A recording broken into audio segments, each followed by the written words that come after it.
I have a new girlfriend and I'm moving in with her. I'm getting a divorce, and you need to move back to your parents' place. I don't understand what you're saying. I don't need you anymore. If you want to be a breadwinner or a housekeeper, you can stay with my parents, Julian. My in-laws and husband laugh at me, and they're terrible people. But this is better for me, so you all need to leave. My name is Julianne. I'm 35 years old and work in an office. I've spent my whole life working hard. After college, I started at a big company and worked there for 13 years. I earned promotions, and now, at a young age, I'm a department manager. I have a great boss and a talented team. My work life is great, but my personal life is not. When I was a student, I had a boyfriend, but none after I started working. Concerned about me, a friend threw a dinner party, and that's where I met Jake. He was kind, had a great smile, and was easy to talk to. Since we were the same age, we had a lot in common and enjoyed each other's company. We became friends, exchanged contact information, and started having meals together. Eventually, Jake told me he had feelings for me, and we began dating. We got along really well. Jake proposed, and we got married. I was thrilled to marry the man I loved. Shortly after, I visited his parents. They were very welcoming and kind. Julian, it's wonderful to meet you. We can't believe someone as beautiful as you is marrying Jake, they said, and they were in tears. We're so proud of our son for finding such a good partner. Mom and Dad, stop it. You're making Julianne nervous. Oh, if you really feel that way, you can say it. Yes, it's a compliment, so it's fine. Jake's parents were very friendly and easy to talk to, just like him. Julianne works for a big company, right? Oh, that's great. It's impressive to see a woman who works hard. Are you going to quit your job after you get married? No, I plan to keep working. Well, you have a good job at a good company. That's great. I felt relieved. I had heard from friends that their mothers-in-law often told them to quit their jobs because it was a wife's role to support her husband. So I was happy to see that my future mother-in-law was supportive. After meeting my parents, we got married. I was thrilled about starting our new life together. My husband moved into the house I was living in, and we began our life as newlyweds. I was very happy to be with him all the time and to come home to him after work. 8 months into our marriage, my husband told me he wanted to talk about something. If you don't mind, I'd like us to live with my parents. What do you mean, live together? Yes, they're getting older, and I'm worried about them. I understand how you feel. My parents are about the same age, but my brother and his wife live with them, so I don't have to worry. However, since you're an only child, it makes sense that you're concerned about your parents. Does this mean we'll be living with your parents? Yes, that's right. But do they have a room for us? They use every room for various things. Well, if you're open to it, I think it would be a good idea to renovate my parents' house and turn it into a 2-family home. 2 families? Yes. If we do that, it will be much cheaper than buying a new house. We can have a nice, spacious place while still keeping our privacy. I think that's a great idea. My in-laws are kind, and having separate spaces will make things less stressful. Yes, exactly. Thank you so much. My parents will be thrilled. I was happy to see how pleased my husband was. When my in-laws visited us later, they were very thankful. With such a kind and cheerful family, I felt like managing 2 households wouldn't be so bad. Soon after, my husband and I talked about remodeling his parents' house. The cost would be about $200,000. During our discussion, my husband made a surprising request. Actually, I have a favor to ask. Could you cover the cost of the remodeling? What do you mean, the full amount? Yes. Why? My husband looked very uncomfortable. Actually, we're in debt. I was shocked. Neither he nor his parents had mentioned this when we were dating or when we got married. How much debt do they have? About $250,000. What? I thought it would be a few tens of thousands, but I'm stunned by the amount. I ended up shouting in surprise. It wasn't just a small issue, it was growing and seemed unmanageable. Even if I wanted to help pay it off, it felt impossible. My parents are living on a pension, and the debt was becoming overwhelming. I see, I said, trying to hide my shock and frustration. I had no idea my in-laws were in such financial trouble. Julian, I need a favor. Could you help me pay off my parents' debt? They can't manage it anymore, and my salary isn't enough either. Then isn't it going to be hard to renovate the house and live together as 2 families? No, it's important, so let's go ahead with the plan. You've asked me to cover the cost of the remodeling and your parents' debt. That's $250,000. I know it's a lot to ask, but I want to build a life with you and take care of my parents. I love both them and you. I'm sorry if this seems greedy, but if you really love me, please help. I promise to pay you back little by little. I was very upset. My husband and his parents had no one else to turn to but me. I knew he loved me, but I felt misled. It felt like love had blinded me. Okay, I'll pay for it. I agreed. My husband said, "Thank you so much," and shook my hand. He told his parents, who later came to our house to apologize. My mother-in-law even cried tears of joy. I have to do my best from now on, I thought. I was determined to take on my in-laws' debt. Although I had some savings, I was worried about paying it all at once, so I decided to pay $60,000 upfront and the rest in installments. We all got together to discuss the repayment plan. I explained my plan for installments, and they agreed to it. "Why don't you transfer the money directly to the debt repayment account? We're not very good at handling money, and I'm worried about transferring a large amount," my husband said. My in-laws agreed. It would be complicated for me to transfer the money to their account, and then for them to move it to the repayment account. Since it was a large amount, I didn't want it to get lost, so I agreed to transfer it directly. Once we settled the details, my in-laws looked very relieved. Now we don't have to worry about the monthly debt collection. It's been really scary. Dad and Mom, you should thank Julianne properly. Words can't express how grateful we are. Thank you so much. We're so glad Julianne is our daughter-in-law. No, I said. I was happy that my in-laws were relieved, but I felt a bit uncomfortable. I worried that they might see me just as a source of money. Despite this, I wanted to support my husband's family. With that in mind, I started making the payments, and we remodeled the house to create a two-family home. We moved into our new spacious home. My in-laws were very happy, and my husband was thrilled with the new place. I enjoyed cooking in the new kitchen and was glad we did the remodeling. It was more convenient and closer to work, which shortened my commute and gave me more free time that I could use for studying. I worked hard every day to pay off the debt. However, something troubled me. My husband did not help with the debt payments at all. He had promised to help, but he never contributed from his paycheck. When I asked him about it, he said his salary wasn't enough. I asked to see his pay stubs to understand his earnings, but he refused, so I had no idea how much he was making. I worked hard for about a year to pay off the debt. One day my in-laws asked how much was left to repay. "It's been a year, so you haven't paid off much yet, right?" "Well, we've paid back about $60,000 this year, so there's roughly $180,000 remaining," I replied. My in-laws were shocked. "What? You've paid back that much, Julian? That's incredible. At this rate, you'll finish paying off the loan in about 5 years if you keep working hard. I'm hopeful we can pay it off," they said. "Thank you so much," my in-laws said, crying with happiness. Seeing them so joyful made all the hard work feel worthwhile. A few days later, I ran into an unexpected situation. I had to work late, so I told my husband I'd be home late. However, the work went smoothly, and we finished on time. I rushed home, planning to make dinner for him. When I opened the front door, I noticed my in-laws' shoes. "Oh, my in-laws are here," I thought. I walked toward the living room and heard them talking with my husband. "You made a smart choice marrying that woman, didn't you, Jake? You did well. I can't believe you got a woman with that much money." "When I found out she works for a big company, I made sure to win her over," said my mother-in-law. "You should be more grateful," my husband replied. "Oh my, you're part of the reason we're in debt," my in-laws said. "What? But I owe the least," my husband responded. "What are you talking about? How much did you spend on horse racing? Your gambling is terrible." "I win a jackpot once in a while, so sometimes we were actually ahead." "How can you be ahead when you owed $250,000? But at this rate, we'll be able to get out of debt and be back on track." "That's great, and she even remodeled our house. I got a really good wife." "Well, I'm going to dump her after she pays off the debt," my husband said. My husband and in-laws laughed. I was so shocked that I couldn't move from the front door for a while. After I calmed down a bit, I made a loud noise locking the door and said, "I'm home." When I went into the living room, my in-laws and husband greeted me with smiles. "Oh, Julian, welcome home. Great job, great job. We're heading back to our room now. Let's have dinner together soon." Their gentle smiles felt frightening after hearing their earlier conversation. I was stunned to see my husband pretending to be a good husband with a smile. I questioned why I had been working so hard to pay off their debt.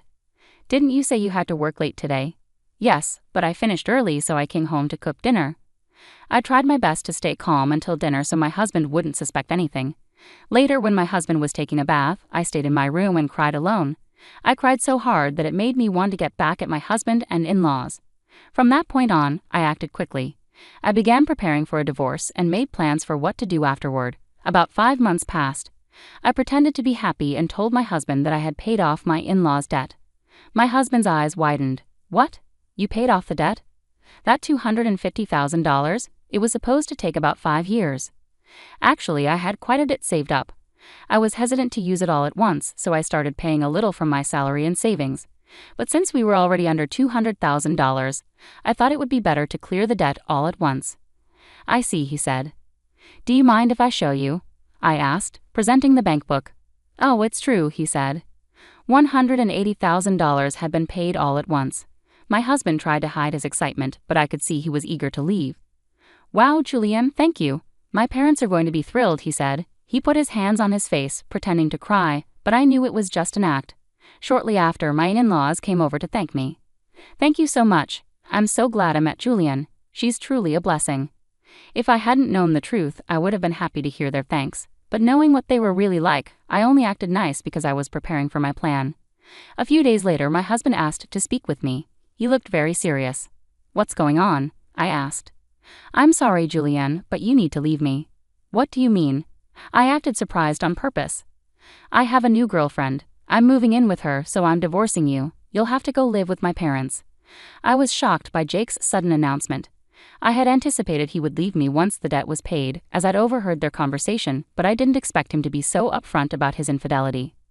What do you mean, send me to his parents' place? I asked. I don't really understand what you mean, I said. My husband's mood turned sour. You're not getting it at all. I don't need you anymore, but if you want to stay as a housekeeper or breadwinner, I can keep you here. Just then, the front door opened, and my in-laws came in. Jake, did you finally tell her? Yeah, I told her. I wish I could have seen her reaction. If you agree to do the chores for us, you can come live at our house. Of course, we'll charge you rent. My in-laws and husband laughed at me. I felt like they were the worst people ever. All of you need to leave, I said.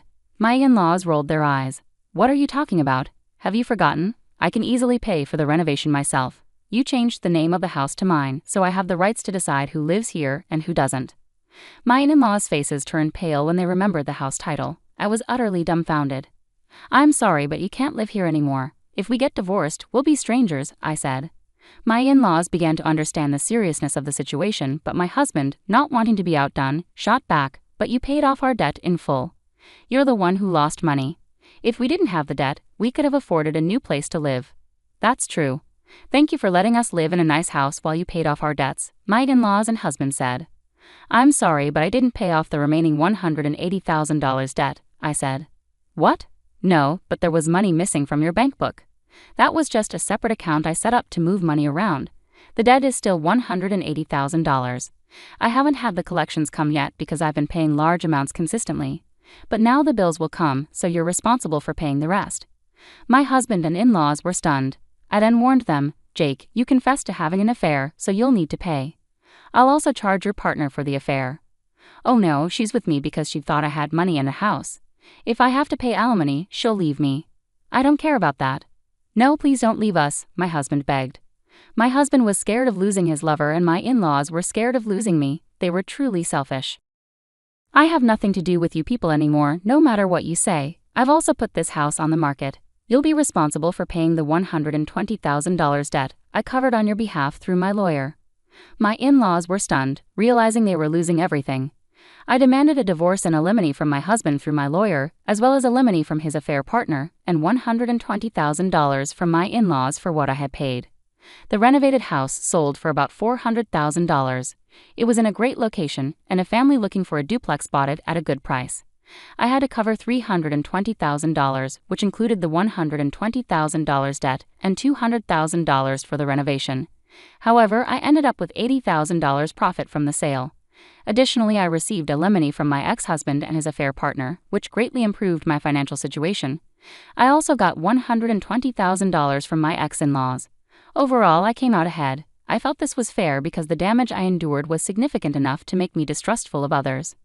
I initially had savings from learning how to invest with the goal of paying off my in-laws' debts quickly. With substantial savings to start, I invested tens of thousands of dollars, and my assets grew significantly in about a year. Additionally, I received a raise at work, increasing my earnings. Thanks to my savings and investments, I was able to take these drastic steps. My former in-laws ended up back in debt and lost their house, but they brought it upon themselves by deceiving me. People who cheat others should face the consequences. This experience taught me to be more cautious and develop better judgment about people. Going forward, I'm focusing on saving and growing my assets to ensure a comfortable retirement. I want to create happy memories with people I can truly trust. To start, I improved my financial knowledge by taking courses and reading books on investing and personal finance. This helped me make informed decisions about where to invest my money. Over time, I diversified my investments across various asset classes like stocks, bonds, and real estate, which helped my wealth grow steadily and securely. Additionally, I seized opportunities to advance my career. I pursued extra training and certifications in my field, which led to a significant promotion and raise. This increased income allowed me to save and invest more aggressively. I remained focused on my long-term goals, aiming to retire comfortably and enjoy my later years without financial stress. I also wanted to be able to help loved ones if needed. This vision kept me motivated and disciplined. Eventually, my efforts paid off.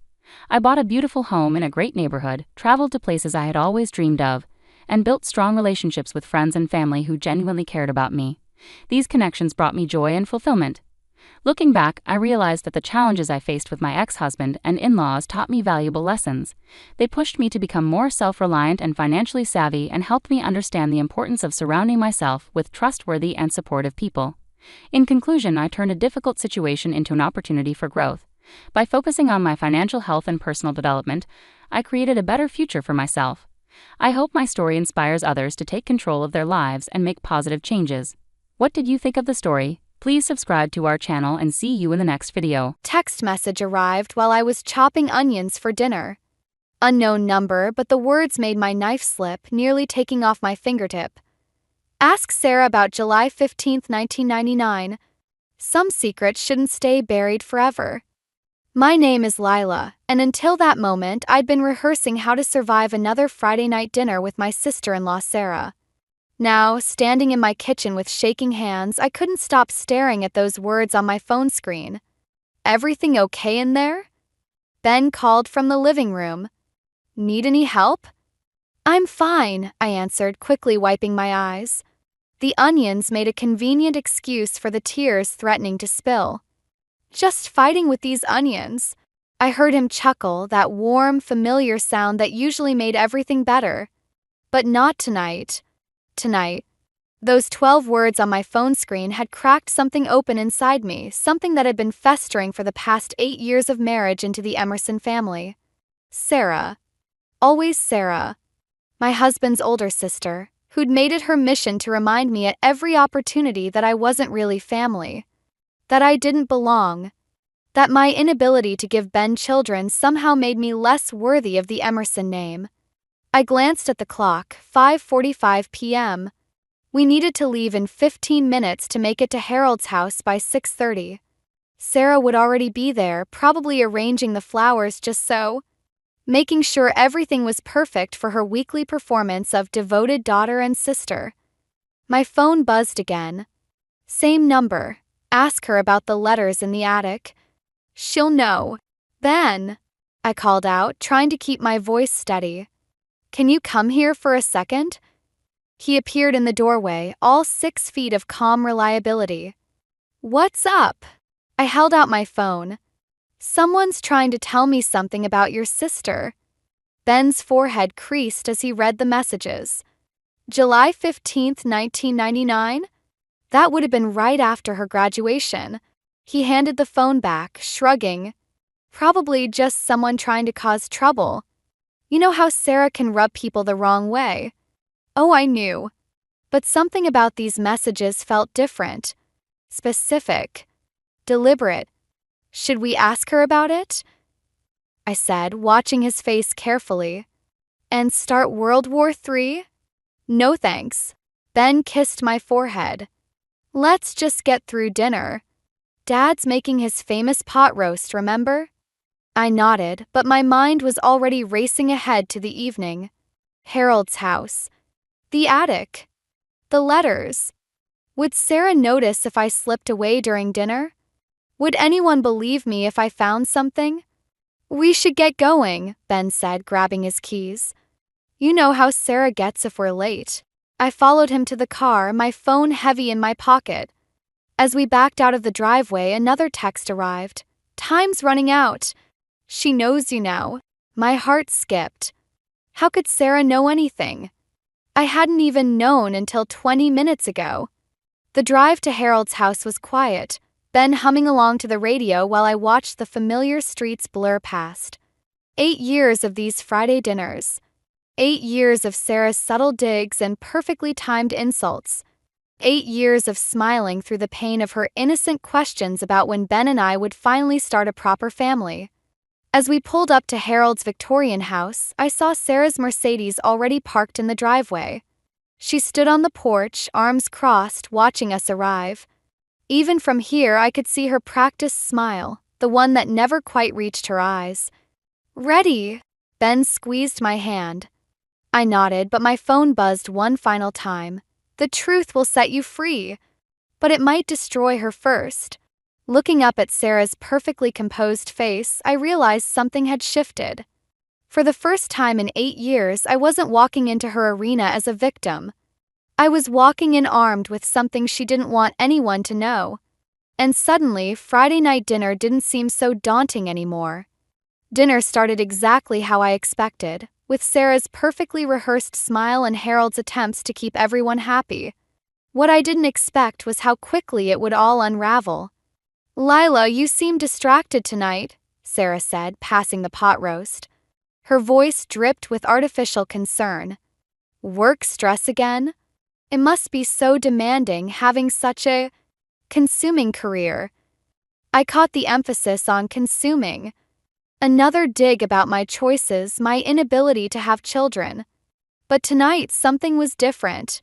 I noticed a slight tremor in her hand as she set down the serving plate, a tightness around her eyes that wasn't usually there. "Actually, I received some interesting messages today," I said, watching her face carefully. "About July 1999. Crash of Sarah's wine glass hitting the table made everyone jump. Red wine spread across the white tablecloth like blood, but Sarah didn't move to clean it up. Her face had gone pale. "Mom," then her 12-year-old touched her arm. "Are you okay?" "I'm fine," Sarah snapped, then immediately softened. "I'm sorry, sweetie. Just clumsy tonight." Harold was already up, dabbing at the mess with his napkin. "These things happen. Mark, would you grab some club soda from the kitchen?" Mark pushed back from the table, looking between his wife and me with narrowed eyes. He'd been quieter than usual tonight, and I wondered if he knew something too. "July 1999, Ben mused, helping his father clean up. "Wasn't that when you took that trip to Europe, Sarah?" "Right after graduation." Sarah's laugh was too sharp, too quick. "Ancient history. Who can remember that far back?" "The attic might remember," I said quietly. The room went still. Sarah's knuckles were white around her fresh wine glass. "What exactly are you implying, Lila?" Before I could answer, 9-year-old Olivia piped up. "Can we look in the attic, Grandpa? Please? I love exploring up there." "Not tonight, sweetheart," Harold said firmly. "It's much too dusty. Besides, some things are better left alone." He gave me a pointed look that made me wonder if he knew more than he let on. "Like some people's personal business?" Sarah's voice had turned to ice. "Speaking of which, Lila, how are those fertility treatments going? Still no luck?" "Sarah." Mark's warning came from the kitchen doorway. "Not now." But Sarah was on a roll, her fear manifesting as cruelty. "I'm just concerned. Ben deserves to have children of his own, doesn't he? A real family." Ben's fork clattered against his plate. "That's enough, Sarah." "Is it?" Sarah stood up, her chair scraping against the floor. "Because I think it's time we talked about a lot of things. Like why certain people are digging into ancient history instead of facing their own failures." "Mom, please stop," Ethan whispered, looking mortified. I stood up too, my heart pounding. "You're right, Sarah. Let's talk about failures. Should we start with the letters, or would you prefer to tell everyone yourself?" Color drained from her face. "What letters?" "I don't know yet," I admitted. "But someone thinks they're important enough to tell me about them. Important enough to shake you up like this." Sarah grabbed her purse. "Mark, we're leaving. Kids, get your coats." "Running away again?" The words slipped out before I could stop them. Like you did in 1999? Sarah froze, one hand on Olivia's shoulder. For a moment, I saw something crack in her perfect facade, not anger this time, but fear. Real, bone-deep fear. "Dad," she said, her voice barely a whisper. "You promised no one would ever know." Harold set down his napkin with a heavy sigh. "I didn't tell her, Sarah." "Tell me what?" Ben looked between his father and sister. "What's going on?" But Sarah was already herding her children toward the door, Mark following with a troubled expression. As they left, my phone buzzed again. The message made my blood run cold. "Check the loose floorboard under the window. Sarah's not the only one with secrets. Ask Harold about Elizabeth." I looked up to find Harold staring at me, his face ashen. "Who," he asked quietly, "has been talking to you?" The name Elizabeth hung in the air between us, unspoken but somehow changing everything. After Sarah's dramatic exit, Ben insisted we stay to help Harold clean up. But I had other plans. While they cleared the dining room, I slipped upstairs, my heart thundering with each creaking step. The loose floorboard under the window. 20 years of dust coated everything in the attic, but moonlight streaming through the circular window made the spot easy to find. My fingers trembled as I pried up the weathered wood. "I wouldn't do that if I were you." I whirled around. Mark stood in the doorway, his silhouette dark against the dim light from the stairs. "Shouldn't you be with Sarah?" I asked, trying to keep my voice steady. "Sarah's having one of her moments. The kids are with her mother." He stepped into the attic. "You know, I've watched you these past 8 years. Taking her jabs, her insults, always being the bigger person. I used to admire that about you. Used to. Until you started poking at things better left buried." He moved closer, and I noticed he was holding something, a manila envelope, yellowed with age. "Looking for these?" My phone buzzed. Without taking my eyes off Mark, I read the message. "Don't trust him." He was there too. "What's in the envelope, Mark?" "Letters. Photos.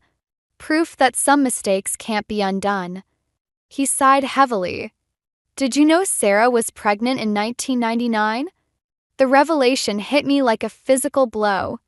"What?" "Not mine, of course. We hadn't met yet. It was someone else's. Someone married." He tapped the envelope against his palm. "Harold paid for everything, the trip to Europe, the procedure, the silence. But Elizabeth." She wouldn't stay quiet. "Elizabeth. The name from the text message." "Who is she?" "Was," Mark corrected softly. "She was the wife. Found out about Sarah and her husband. Threatened to expose everything."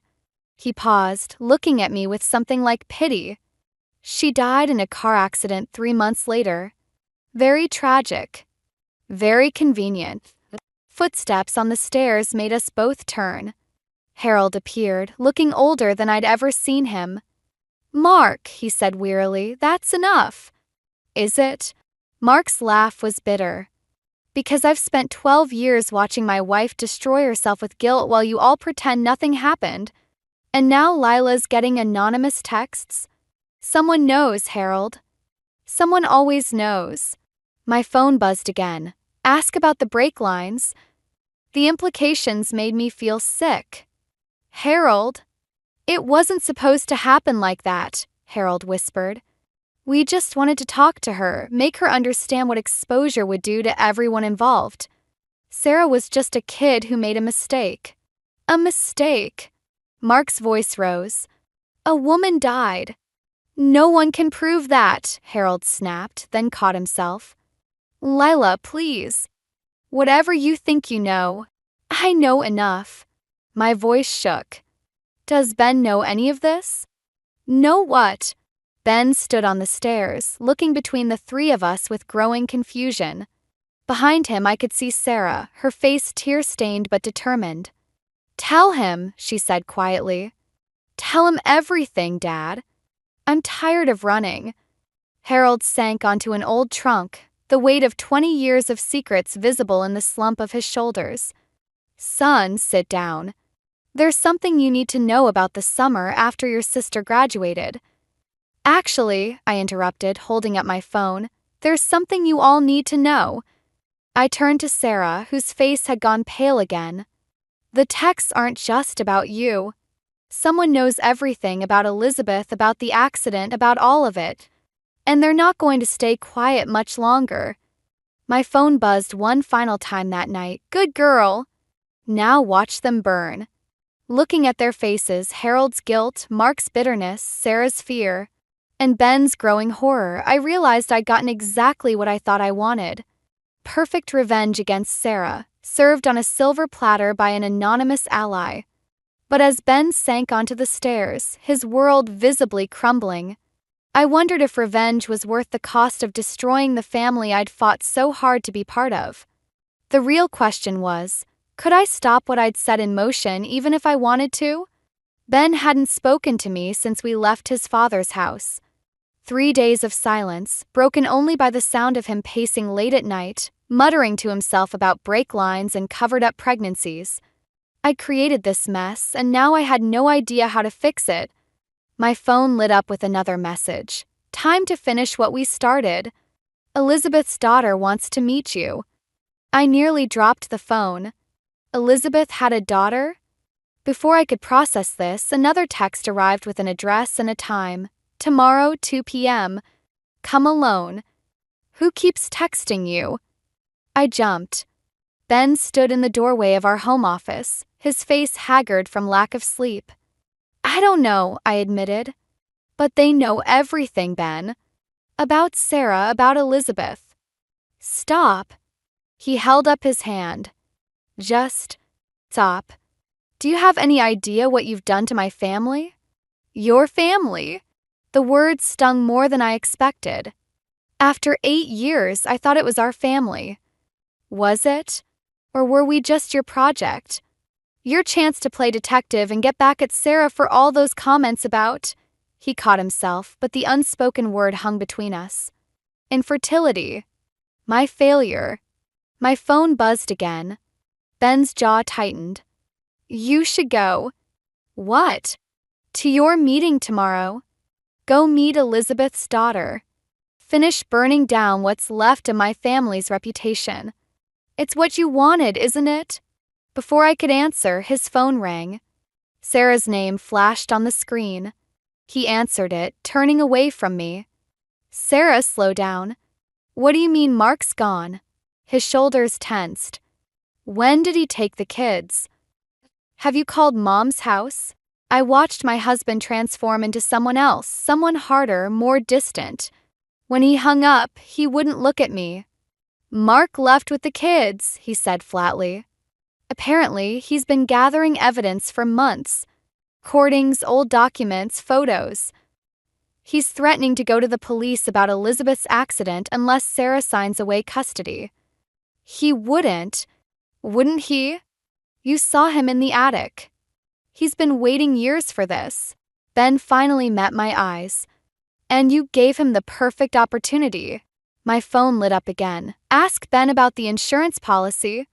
Elizabeth's death made someone very rich. I showed Ben the message. His face went pale. Dad cashed in a life insurance policy, he whispered. A big one.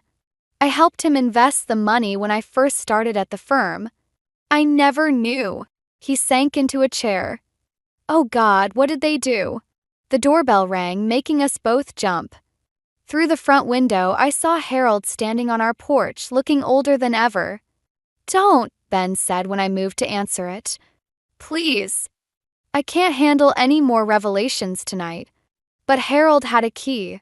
We heard the door open, followed by his heavy footsteps. Benjamin? Lila. His voice carried up the stairs. We need to talk. Elizabeth's daughter. She's not just anyone.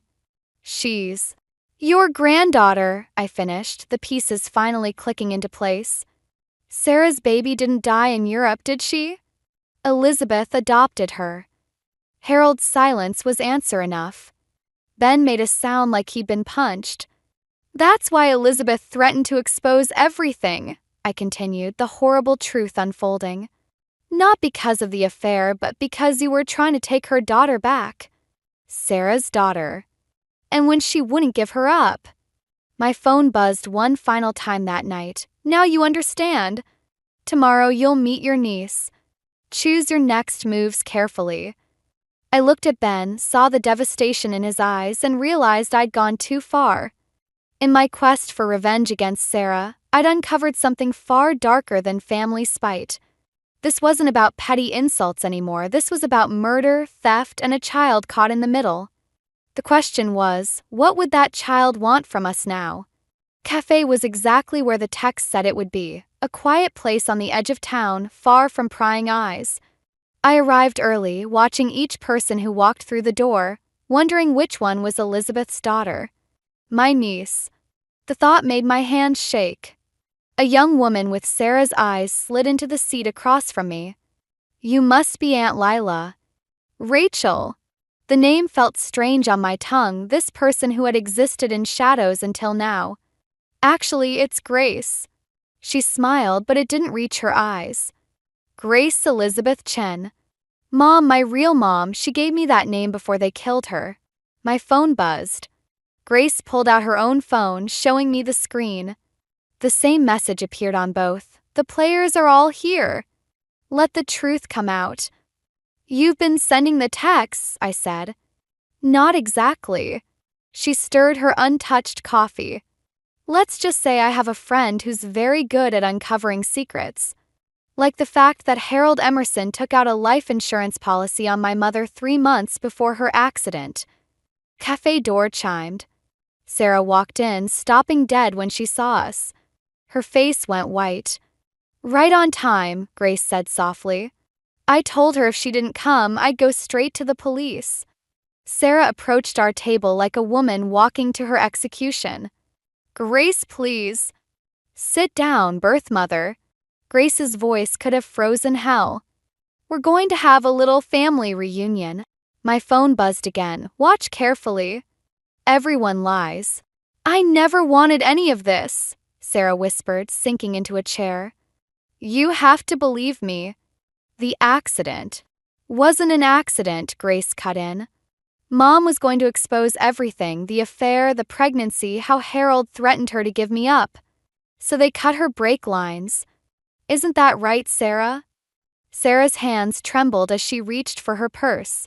She pulled out an old envelope, weathered and torn at the edges. I kept these. All these years I kept them. Your mother's letters to me, begging me to let her keep you. Telling me what a wonderful baby you were.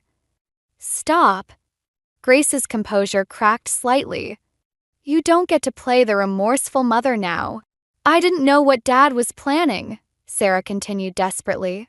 I swear, I thought he was just going to talk to her. When I found out what he'd done, you took the money anyway, Grace snapped. Built your perfect life with your perfect family while my mother rotted in the ground. My phone. Ask about Mark? Where is Mark really? I asked Sarah. Did he actually take the kids, or is that just another lie? Sarah's face crumpled.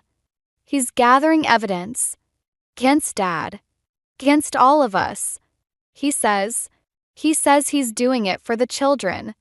To protect them from our family's poison. Smart man, Grace said coldly. Smarter than my father was. Tell me, does your precious daddy know I'm his granddaughter twice over? That his son was the married man you seduced? The revelation hit me like a physical blow. I looked at Sarah, saw the truth in her face. Ben's brother, the one who died in a hunting accident the same year Sarah went to Europe. My phone buzzed one last time. Now you know everything. What will you do with the truth? Grace stood, dropping a thick manila envelope on the table. Police reports. Insurance documents. Mom's letters. Everything they need to reopen the case. Choice is yours, Aunt Lila. You wanted revenge against Sarah? Here it is. Just remember, burning down this house will scorch everyone inside it. She walked out, leaving Sarah and me staring at the envelope between us. 20 years of secrets, lies, and murder, all wrapped up in manila paper. What are you going to do? Sarah whispered. I thought about Ben, about Harold, about the family I'd wanted so desperately to be part of, about revenge and justice and the thin line between them. My hand hovered over the envelope as my phone screen lit up with one final message. Choose wisely. Some fires can't be put out. I took the envelope. Sarah didn't try to stop me. The weight of it in my hands felt like a loaded gun, one pointed at everyone I loved. Back home, Ben was waiting. One look at my face and he knew. You met her, didn't you? Elizabeth's daughter. Your niece, I said quietly. Your brother's daughter. He sank onto the couch, head in his hands. James. Of course it was James. His voice cracked. The hunting accident. Dad always said it was strange how the gun just went off. My phone buzzed. Grace, time's up. If you won't do it, I will. She's going to the police, I told Ben. About Elizabeth's murder, the insurance money, everything. Mark's already gathering evidence. Evidence of what exactly? Harold's voice made us both jump. He stood in our doorway, looking somehow both frail and dangerous. The past should stay buried, Lila. Some truths only destroy. Like the truth about James's accident? The words came out before I could stop them. Harold's face hardened. You have no idea what I've done to protect this family. Protect? Ben stood up.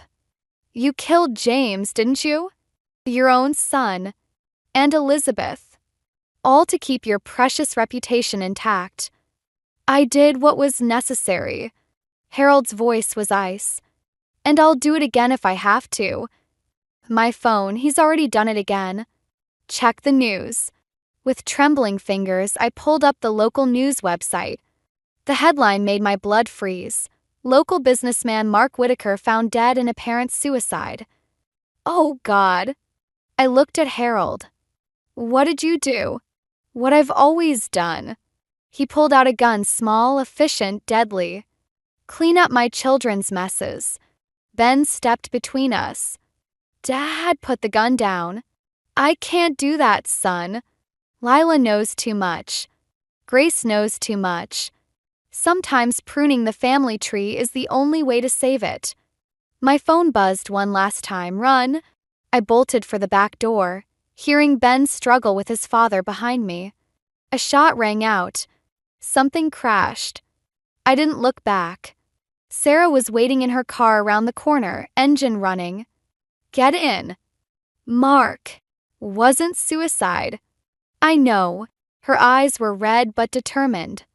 He was going to expose everything. About James, Elizabeth, all of it. Dad found out. Another shot echoed from the house. Sarah flinched but didn't move. We have to help Ben, I said. Ben's dead. Grace's voice came from the back seat, making me jump.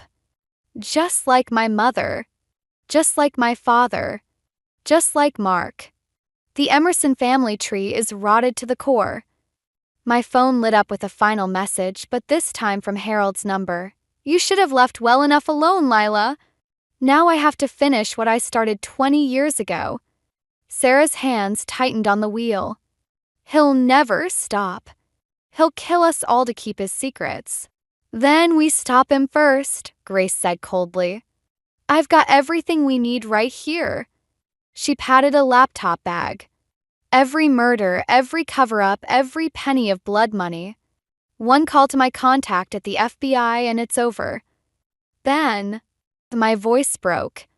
I couldn't finish the thought. Is alive, Grace said quietly. For now. Dad's taking him to the lake house, where he took my father 20 years ago. Sarah started the car. We have one chance to end this. To save what's left of our family. Family? I laughed bitterly. Is that what we are? We're what's left, Grace said. The survivors. The ones who know the truth.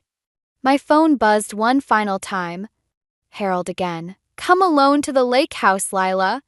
Or Ben joins his brother. I looked at Sarah, then at Grace in the rearview mirror. 3 women bound by secrets, lies, and murder. Each of us had wanted revenge, but now we were fighting for something else: survival. "Drive," I told Sarah. "We're ending this tonight."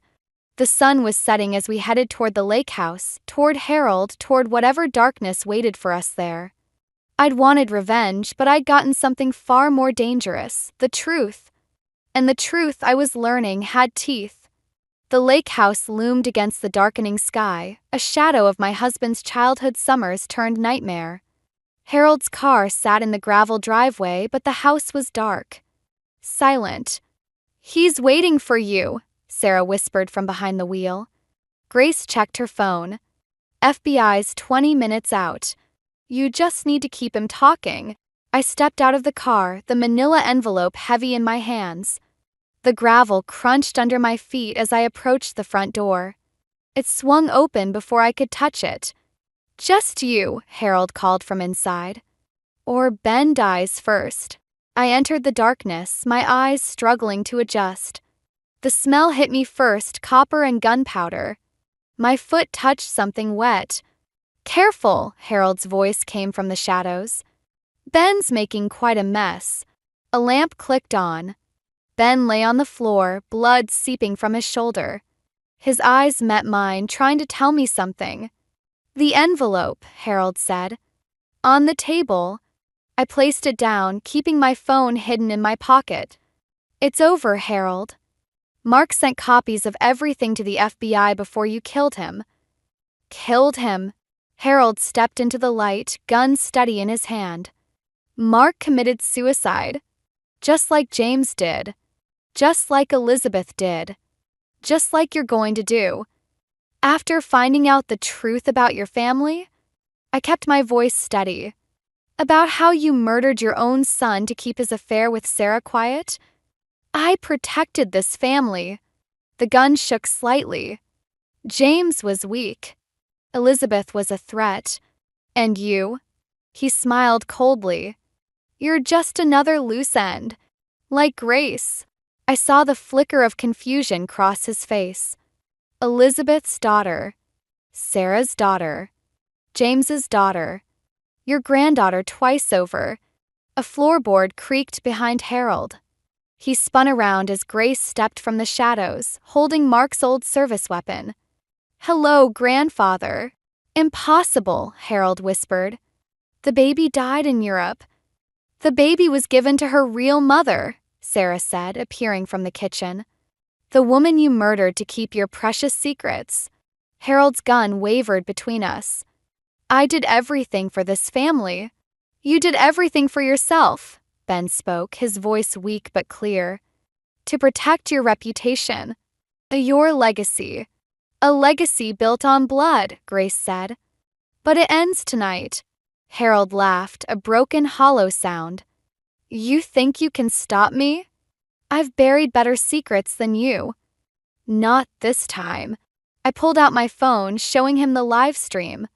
"Everything you just said? It's being broadcast to the FBI task force. The one Mark contacted before you killed him." Sirens wailed in the distance. Harold's face twisted with rage. The gun swung toward me. 2 shots rang out simultaneously. Harold stumbled, red blooming across his chest. Grace stood with her father's gun still raised, tears streaming down her face. "That's for my parents." But Harold wasn't finished. As he fell, his finger tightened on the trigger. I felt the bullet's heat pass my ear, heard Sarah's scream, saw Ben lunge despite his wound. The 3rd shot came from Sarah. Harold's gun clattered to the floor as he collapsed. "Dad!" Sarah's voice shook. "Daddy!" Harold looked up at his children, the ones he'd tried to control, the ones he'd broken trying to protect. "I just wanted us to stay together." He was dead before the FBI breached the door. Later, as the paramedics worked on Ben and the FBI took our statements, Grace approached me. "Thank you," she said quietly, "for helping me find the truth." "I wanted revenge," I admitted. "Against Sarah, against all of them. I never imagined." That revenge would give you a family? She smiled sadly. Maybe that's the real legacy Harold left us. The truth that brought us together, even as his lies tore us apart. Sarah joined us, watching the coroner's van drive away. What happens now? Now, I said, we try to heal. Together. My phone buzzed one final time. Unknown number. The truth will set you free. But first, it will shatter everything you thought you knew. I deleted the message, watching Ben being loaded into the ambulance. Sometimes I realized the family you find in the ashes of revenge is stronger than the one that burned. 6 months after Harold's death, we gathered at the lake house again. Not to bury secrets this time, but to heal them. Ben's shoulder had healed cleanly. Sarah had moved in with her kids temporarily while dealing with Mark's estate. And Grace? Grace had become the bridge none of us expected, connecting the broken pieces of our family with a strength that reminded me of Elizabeth. The renovations are almost done, Ben said, watching Ethan and Olivia skip stones across the lake. Grace thinks we should turn it into a summer home for all of us. All of us. I looked at him, surprised. Family is family, Sarah said, joining us on the deck. Even the parts we tried to forget. She'd changed these past months. The sharp edges had softened, though the grief still showed in quiet moments. Mark's death had been ruled a murder, Harold's actions exposed. The truth had cost us dearly, but the price of secrets had been higher. Grace emerged from the house carrying a box. Found these in the attic. I think it's time we looked through them properly. Inside were photos, letters, memories Harold had tried to bury. James and Sarah as teenagers. Elizabeth holding baby Grace. Mark's police academy graduation. My wedding to Ben. A family built on love and lies now being rebuilt on truth. Mom, Olivia picked up a photo of Elizabeth. Was she my sister too? Sarah's hands trembled as she took the photo. No, sweetheart. But she gave us Grace.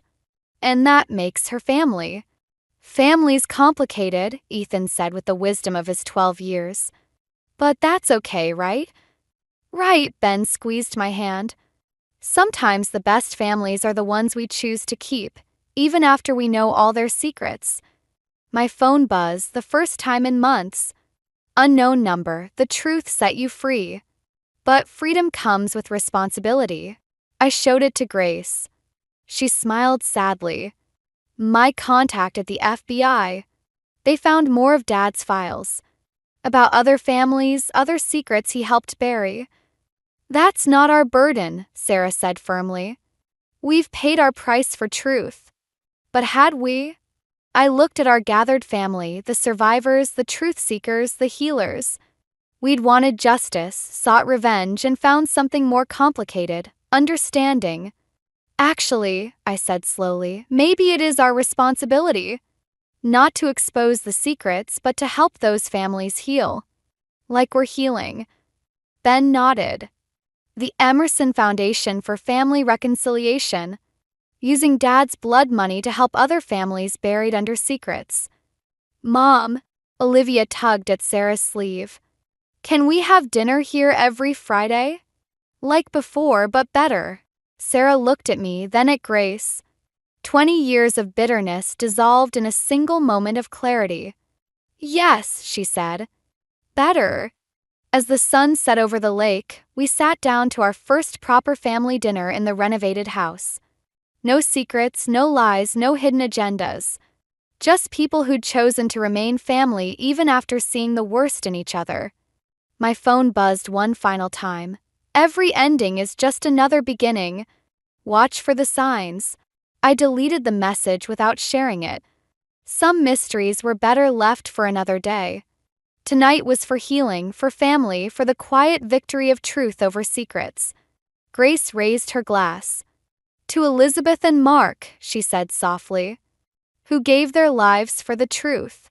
To James, Sarah added, her voice steady, who loved too deeply and paid the price.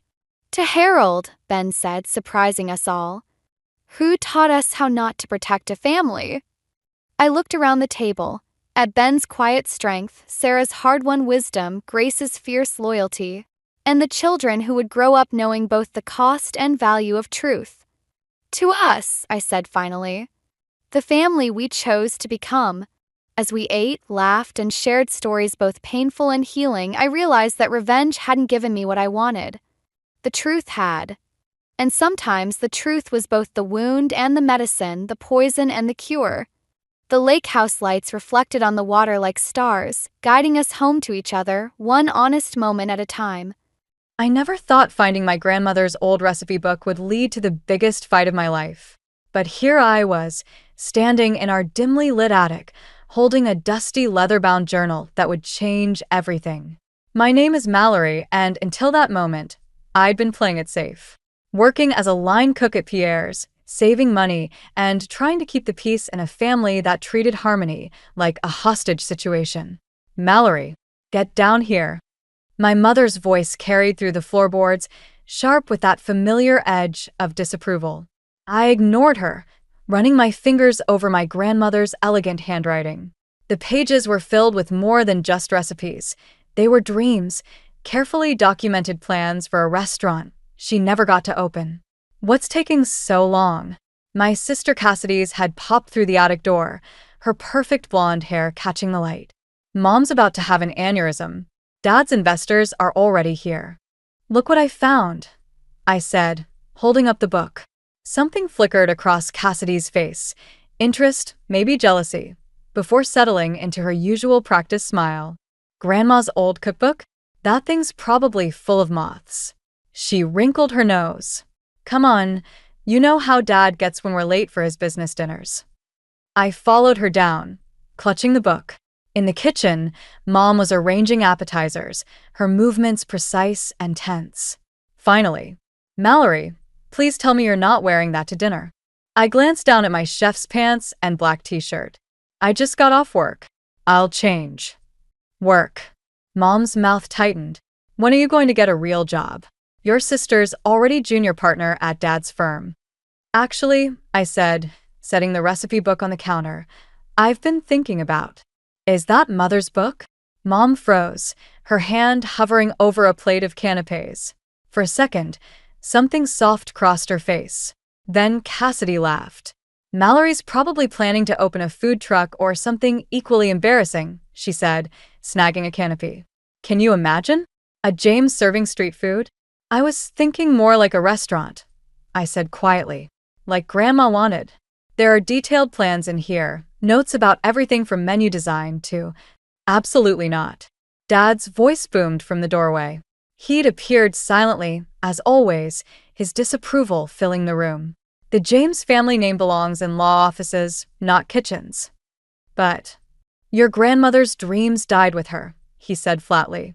And they nearly took this family's reputation with them. Drop this nonsense now.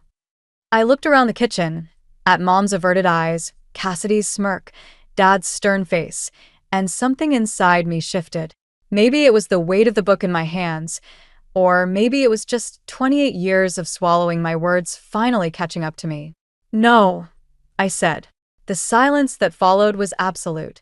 What did you say? Dad's voice dropped dangerously low. I said no. I'm done pretending to be someone I'm not. Grandma had vision, talent. She had delusions that bankrupted your grandfather. Dad slammed his hand on the counter. I worked too hard rebuilding this family's name to watch you drag it back into the gutter. Well, then I won't use the family name, I shot back. I'll do it on my own. Cassidy stepped between us, all concern and sweetness. Mal, you're being dramatic. Why don't we talk about this later? Dad's guests. We'll have to wait, I said, backing toward the door. I need some air. As I walked out, I heard Mom call my name, but I didn't turn around. The recipe book was still clutched to my chest, and for the first time in years, I felt something like hope. Or maybe it was rage. Either way, it felt like freedom. What I didn't know then was that this moment, this simple act of defiance, would set off a chain of events that would either make me or break me. And my dear sister Cassidy? She was already plotting how to use it all to her advantage. I spent the next week avoiding my family's calls and diving deep into my grandmother's recipe book. Every page revealed something new, not just about cooking, but about the woman I barely remembered.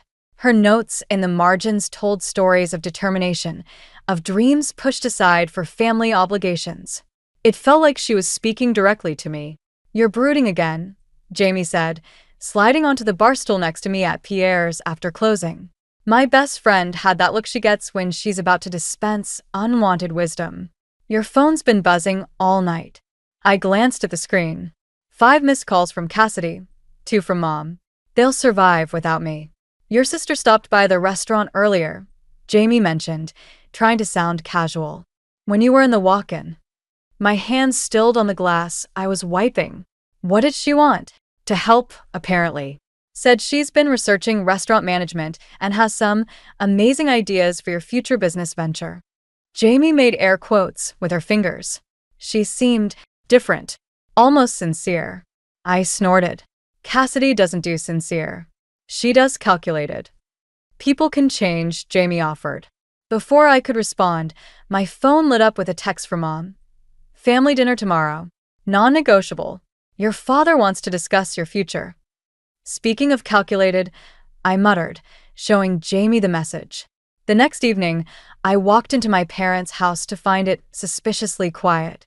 The dining room table was set with the good china. Never a good sign. Cassidy was already there, wearing what I recognized as her courtroom outfit, complete with pearls. "Mal." She jumped up to hug me. "I'm so glad you came. I have the most amazing proposal." "Let's wait for your father," Mom interrupted, bringing in a roast that probably cost more than my weekly salary. Dad arrived last, as usual, making his entrance like a judge entering his courtroom. He sat at the head of the table, surveyed us all, and said, "Mallory, your sister has something to present." Cassidy stood, smoothing her skirt. "I've been thinking about what you said about Grandma's restaurant dreams. And I realize now that maybe we've been too dismissive." She pulled out a folder. "So I did some research, created a business plan. With my business background and your culinary skills, we could make this work together." I stared at her, then at the professionally bound proposal she slid across the table. "You want to be my business partner?" "Better." She beamed. "I could handle all the business aspects, financing, marketing, management. You could focus on what you love, the cooking. Dad's even willing to provide startup capital, aren't you, Daddy?" Dad nodded approvingly. "Under proper supervision, of course. The James name has certain standards to maintain." The pieces clicked into place. "So you be my boss." "Partner," Cassidy corrected quickly. "Equal partners." "Well, technically, since Dad would be the primary investor, the controlling interest would need to." "No." I stood up, my chair scraping against the floor. "This isn't about helping me. This is about controlling me." "Don't be dramatic," Mom sighed.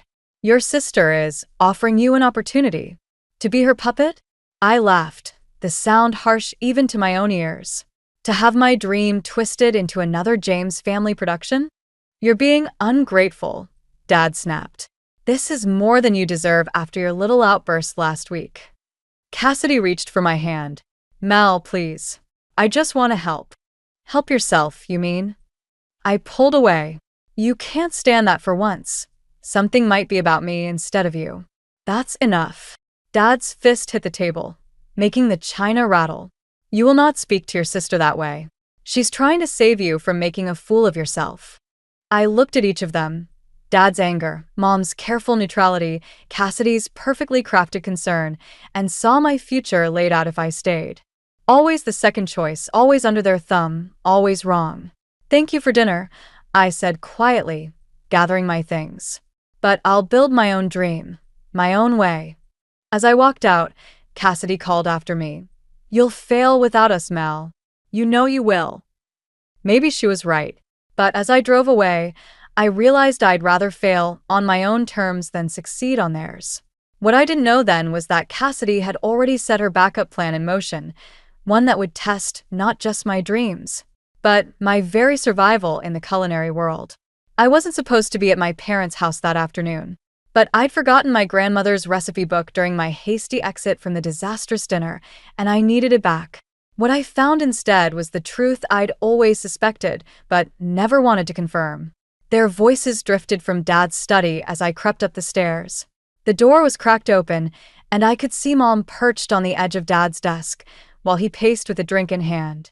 The firm's bleeding money, Vivian. The Anderson account was our last hope, and now they're threatening to pull out. Ronan, surely there's something. There's nothing. The ice clinked in his glass. 25 years of building this legacy, and it's crumbling. Thank God Cassidy has her trust fund secured. Mom's voice dropped lower. And Mallory? What about her? Dad's laugh was bitter. She made her choice. Besides, there's nothing left for her anyway. Everything goes to Cassidy. The house, the remaining investments, all of it. She's the only one who can salvage what's left of the James name. She's still our daughter, Mom said softly. She's a reminder of my biggest mistake, letting Mother fill her head with those ridiculous restaurant dreams. Just like she did to you. The silence that followed was deafening. I pressed my hand against the wall to steady myself. That was different, Mom finally said. I chose this life. Our family. And look how well that turned out. Dad's voice dripped with sarcasm. One daughter, who can barely keep a line-cook job, and another who? Who what? Cassidy's voice made me jump. She'd appeared at the study door, perfectly put together as always. Are you talking about the firm? I should have left then. Should have turned around and walked away. But I stayed, watching through the crack as my sister's face transformed from concern to calculation. Daddy, she said, I've been thinking about what you said about the Anderson account. What if we could prove our stability? Show them we're expanding into new ventures. What are you suggesting? Mallory's restaurant dream. Cassidy's smile was sharp. If we control it, make it a subsidiary of the firm, it could show diversification. Plus, it would keep her under control, stop her from embarrassing the family name. It's not the worst idea, Dad mused. But she'd never agree. She will if she thinks it's her only option. Cassidy's voice turned sweet. I might have already made some calls. Pierre's is struggling. One word from us, and finding another cooking job in the city becomes difficult. The recipe book slipped from my fingers, hitting the floor with a thud. 3 heads snapped toward the door as I pushed it open. Well, Cassidy recovered first, smoothing her skirt. Eavesdropping now, Mal? How? Predictable. You were going to sabotage my career? My voice shook. Your own sister? We were trying to help you. Dad started, but I cut him off. Help me? By destroying everything I've worked for? By making sure I have nothing while Cassidy gets everything. Someone has to preserve this family's legacy, Cassidy said. And let's be honest, it was never going to be you. I looked at Mom, who wouldn't meet my eyes.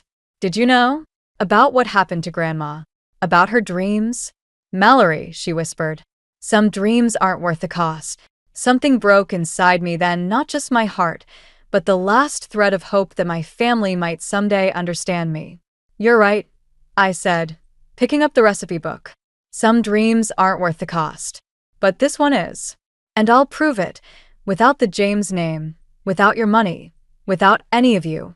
Don't be dramatic, Cassidy rolled her eyes. Where will you go? What will you do? I straightened my spine, feeling stronger than I had in years. Watch me. As I walked out of that house for the last time, I heard Mom call my name. But it was too late. They'd shown me exactly who they were and, more importantly, who I needed to become. What I didn't know then was that this moment of clarity would cost me everything, but it would also give me the strength to take it all back. With interest. The acceptance letter from Le Cordon Bleu arrived on the same day Pierre's announced they were closing. I sat in my car in the empty parking lot, staring at both pieces of paper until the words blurred together. One door closing, another opening. It should have felt poetic. Instead, it felt like the universe was laughing at me. You can't just leave, Jamie said later that night, helping me clear out my locker. What about your grandmother's restaurant plan? What about it? I shoved my knife roll into my bag. I can't open a restaurant without experience, and thanks to my loving family, no one in this city will hire me. Chef Nolan appeared in the doorway, his usual commanding presence somehow diminished by the empty kitchen behind him. That's not entirely true. I straightened up. Chef, walk with me. He led us through the darkened restaurant, past the tables where I'd learned every aspect of service. You know why we're closing? Economy's tough, I started, but he waved me off. We're closing because I'm retiring. And because your sister's law firm represents our landlord. He gave me a pointed look. Suddenly, our very reasonable lease wasn't so reasonable anymore. My stomach dropped. Cassidy. The James family has quite the reach.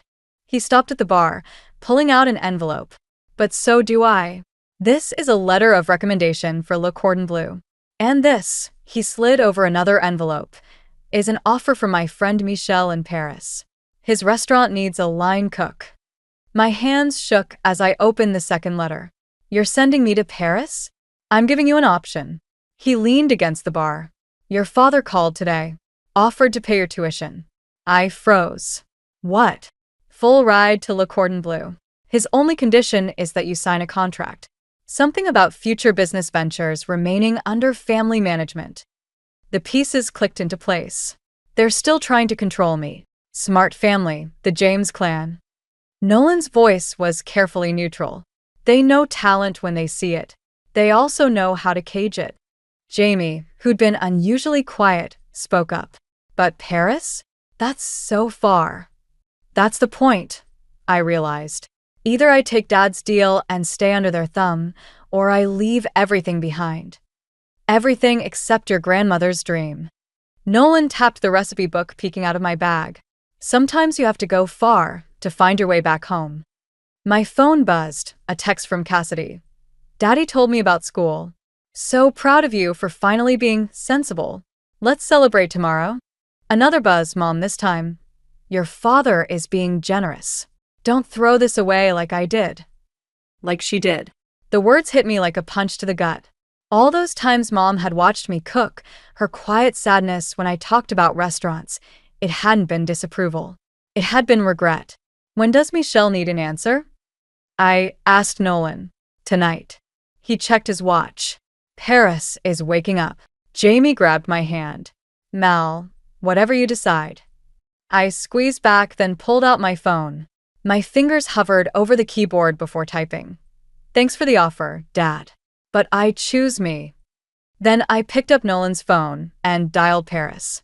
What happened next would change everything, not just my future, but my understanding of what family really means. And somewhere in France, a kitchen was waiting that would teach me more than just cooking. It would teach me how to fight back.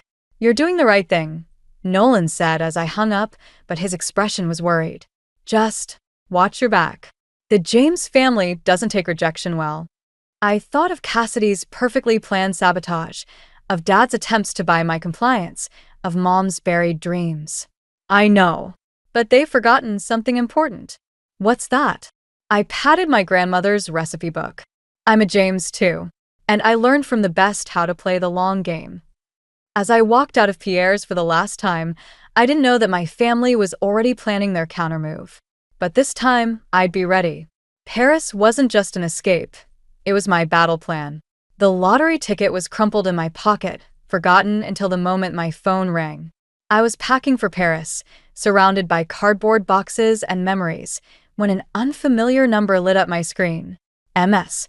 James? This is the State Lottery Commission.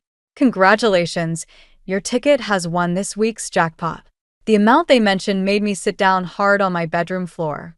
Enough to open not just one restaurant, but a whole chain. Enough to never need my family's help again. I was still staring at the ticket when Mom burst into my room without knocking. Is it true? The ticket won. My head snapped up. How did you? Cassidy saw the notification on your phone during dinner last week. Mom's eyes were fever bright. The ticket you bought with the money your father gave you for groceries. What? Dad hasn't given me grocery money since. It's family money, she interrupted, which makes it a family win. I stood slowly, understanding dawning. You knew. You all knew there was a winning ticket, and you've been waiting to claim it. Don't be dramatic. We're simply looking out for the family?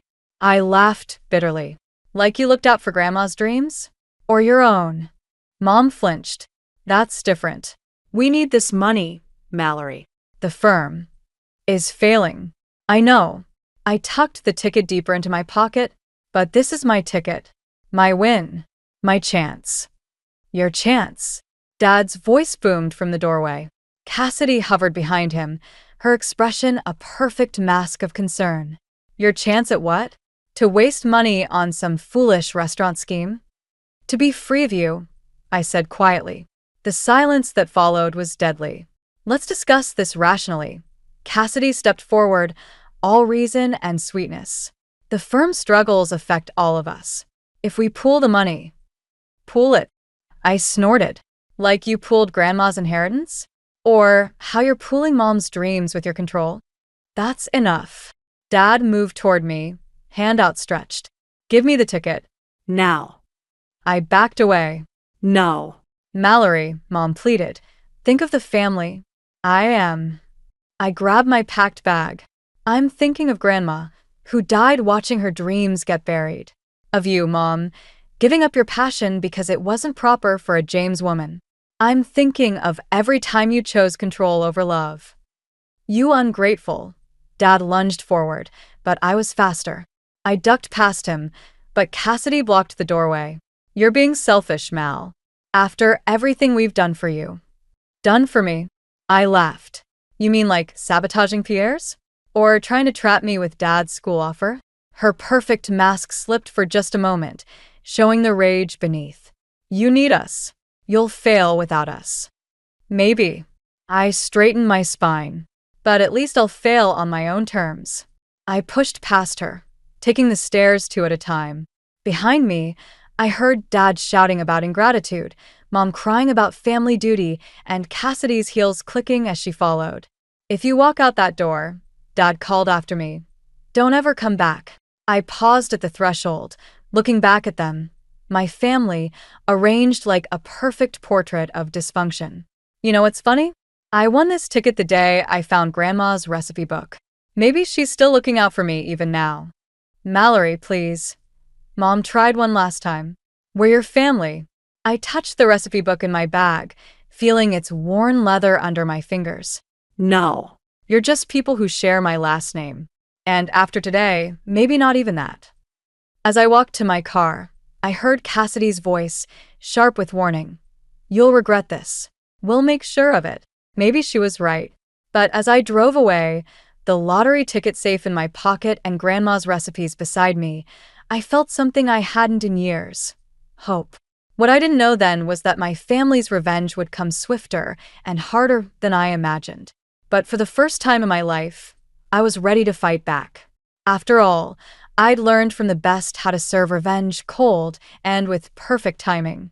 3 years after walking out on my family, I stood in my newly opened restaurant, Grace, named for my grandmother, watching my carefully built world crumble. Again. What do you mean? All our reservations canceled. I stared at the empty booking system while my host, Marcus, shifted uncomfortably.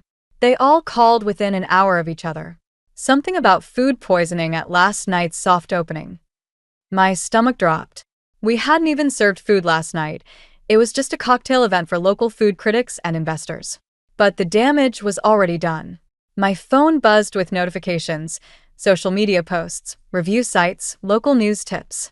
It's trending, Jamie said quietly, showing me her phone. Hashtag graceless dining. The posts are brutal. I didn't need to read them. I knew exactly who was behind this. The bell above the door chimed, and there she was, Cassidy, looking perfectly put together in her designer suit. Oh, Mal. Her voice dripped with fake concern. I just heard. How awful. I gripped the hose stand until my knuckles went white. Get out. Is that any way to treat family? She glanced around the empty restaurant. Especially when I'm here to help. The firm's been doing amazingly well in crisis management lately. Crisis management? I laughed bitterly. You mean like when you managed to drive Pierre's out of business? Or when you tried to steal my lottery winnings? Ancient history. She waved dismissively. I'm here because Mom's worried about you. We all are. Running a restaurant is clearly overwhelming you. Your concern is noted. Now leave. Fine. She reached into her bag, pulling out a thick envelope. But take this. It's a buyout offer. Very generous, considering the circumstances. Before I could respond, my phone rang. The health department, demanding an immediate inspection. Then another call, my produce supplier, canceling our contract. Another, the local paper wanting comments on the outbreak. Quite a coincidence, Cassidy smiled. How quickly bad news travels. But that's what happens when you try to go it alone. Family protects family, Mal. Or in your case, doesn't. I should have seen it coming. Should have known they wouldn't let me succeed. But I'd been so focused on proving myself, I'd forgotten what the James family did to threats. You can't just destroy people's lives because they don't fall in line, I said, my voice shaking. No. She laid the envelope on the bar. Dad's firm represents half the restaurants in this city. Mom's on every social board that matters. And me? I learned from the best how to make problems disappear. She straightened her jacket. You have until tomorrow to accept the offer. After that, things get worse. After she left, I stood in my empty restaurant, my dream, my grandmother's legacy, and felt the walls closing in. The staff watched me nervously, waiting for direction. Go home, I told them quietly. I'll call you tomorrow. Jamie stayed behind, helping me close up. What are you going to do? I picked up the envelope, heavy with the weight of surrender. Inside was a contract, the terms crystal clear. Sell the restaurant to the James Family Trust, sign a non-compete agreement, return to the fold with a suitable corporate job. You could fight back, Jamie suggested. We could prove. Prove what? That my powerful, respected family is systematically destroying me? That my sister's a sociopath? That everything I've built is burning because I dared to dream bigger than my cage? My phone buzzed again. Nolan, my old mentor. Just heard. Need help. Another buzz, Mom. Please be reasonable, dear. Family knows best. And finally, Dad. You brought this on yourself. I walked through my kitchen, my beautiful, state-of-the-art kitchen that had been my home for barely a week. Every surface gleamed with possibility. Every corner held a piece of my grandmother's dream, reborn. I won't sign, I said finally, ripping the contract in half. They'll destroy you, Jamie whispered. I touched my grandmother's recipe book, displayed proudly near the pass. Maybe. But first, I'm going to show them exactly what happens when you back a chef into a corner. I pulled out my phone, scrolling through my contacts. After all, I learned a few things in Paris about serving revenge. What I didn't know then was that my next move would change everything, not just for me, but for the entire James family legacy. Sometimes the best revenge isn't served cold, it's served with witnesses. The security footage played on my laptop in crisp, damning detail. Cassidy entering my kitchen after hours. Cassidy tampering with ingredients. Cassidy planting evidence of health code violations while wearing surgical gloves. I watched it 3 times before calling the number Nolan had given me. Food Safety Division. A crisp voice answered. Inspector Chen speaking. I have something you need to see. 2 hours later, my empty restaurant became a stage. Inspector Chen and 2 other officials sat at the bar, reviewing the footage. Jamie stationed herself by the door. And I waited, knowing my sister wouldn't be able to resist checking on her handiwork. Right on schedule, the bell chimed. Still open. Cassidy's mock surprise froze when she saw our audience. What's this? Insurance, I said quietly. Against family protection. She recovered quickly, professional smile in place. I don't understand. Drop the act. I nodded to Inspector Chen, who turned her laptop around. Cassidy's face drained of color as she watched herself methodically setting me up. That's not. I can explain. To the board. Inspector Chen stood. Your law license is already under review. Food safety fraud is a serious offense. Cassidy's mask cracked. You wouldn't dare. Not to family. Family? I laughed. You destroyed Pierre's. Tried to steal my lottery winnings. Orchestrated a smear campaign. Some family. I did it for us.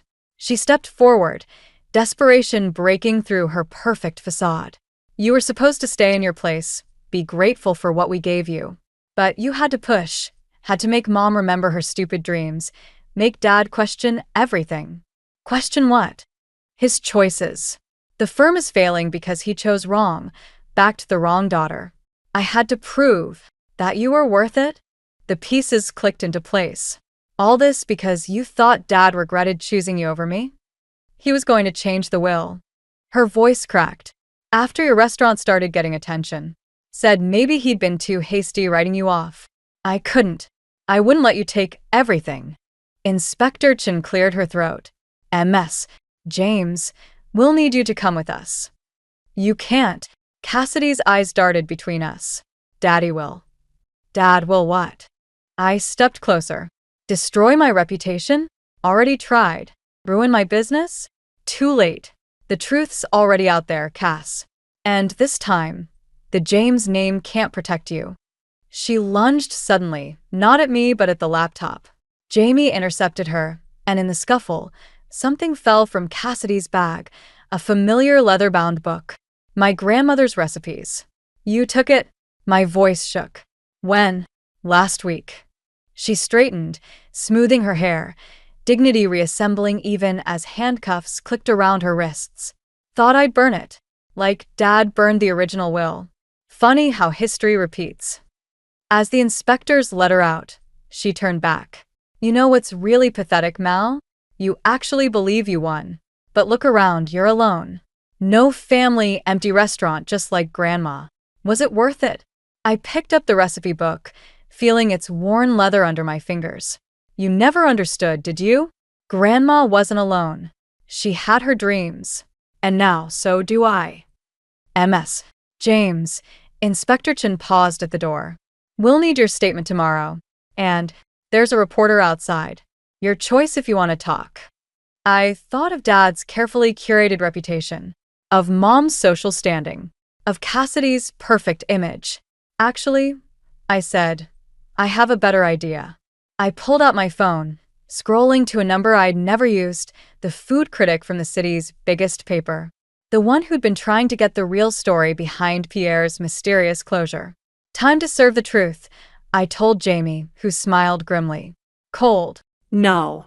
I opened the recipe book, finding the note Grandma had written on the last page. The one I'd never shown my family.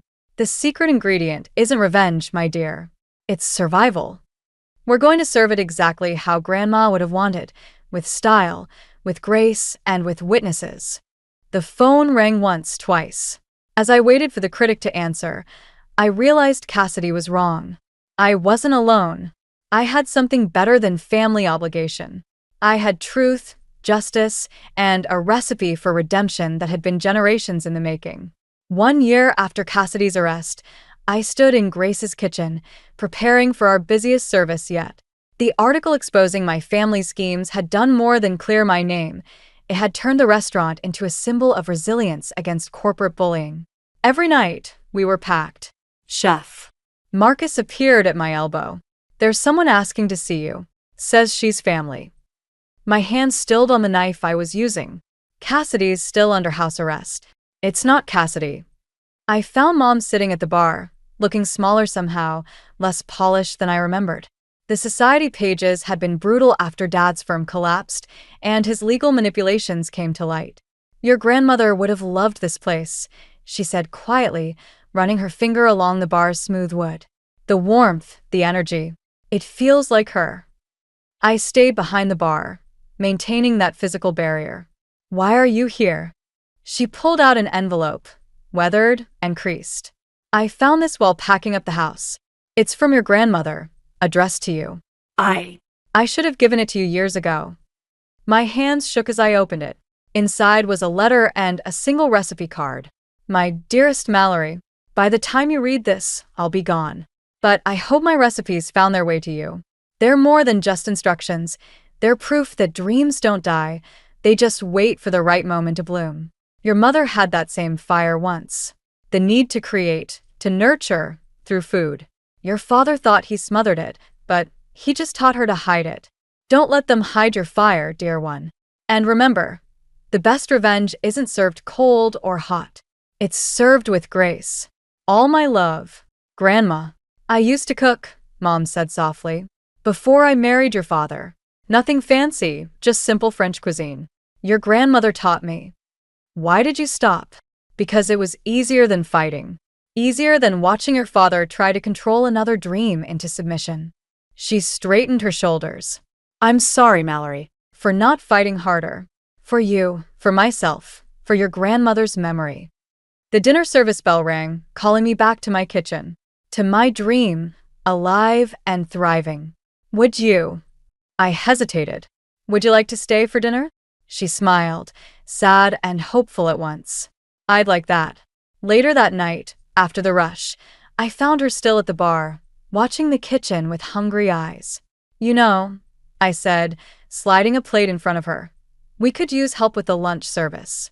Something simple. French cuisine, maybe. Her hands trembled as she picked up the fork. Your father isn't here. Neither is Cassidy. It's just us now. She took a bite, and for a moment, I saw the woman she might have been, the one who loved cooking, who taught me to crack eggs one-handed, who hummed in the kitchen before Dad declared it unseemly. I'll think about it, she said, but her eyes were already wandering to the kitchen. As I cleaned up that night, I found Jamie adding something to our wall of memories, a framed copy of Grandma's letter, hung right next to her recipe book. Think she'd be proud? Jamie asked. I looked around my restaurant, at the warm lights, the happy staff, the lingering customers.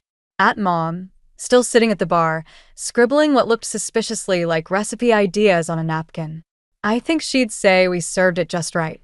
The next morning, I arrived early to find Mom already there, wearing chef whites that looked both foreign and familiar on her. I thought I'd try lunch service, she said. If the offer still stands. I handed her an apron, the one with Grace embroidered on it. Not just my grandmother's name anymore, but a reminder of how we chose to win. Not through revenge, but through living well, cooking well, loving well. Welcome home, I said and meant it. Sometimes the best endings aren't about winning or losing, but about finding your way back to who you were meant to be. And sometimes, just sometimes, healing comes with a side of perfectly cooked coq au vin and a mother's rediscovered smile. I never imagined my engagement party would end with me hiding behind the rose bushes, watching my sister kiss my fiancé. The thorns dug into my palms as I gripped the branches, but the physical pain barely registered against the crushing weight in my chest. My name is Talia, and 10 minutes ago, I was the happiest woman alive. Now I'm wondering if I ever really knew my family at all. The fairy lights strung across our backyard cast everything in a dreamy glow. Crystal champagne glasses clinked. Laughter drifted from the patio, where our closest friends and family celebrated. Ryan had proposed exactly how I'd always dreamed. Down on one knee in front of everyone, declaring his love with that boyish smile that first made me fall for him 3 years ago.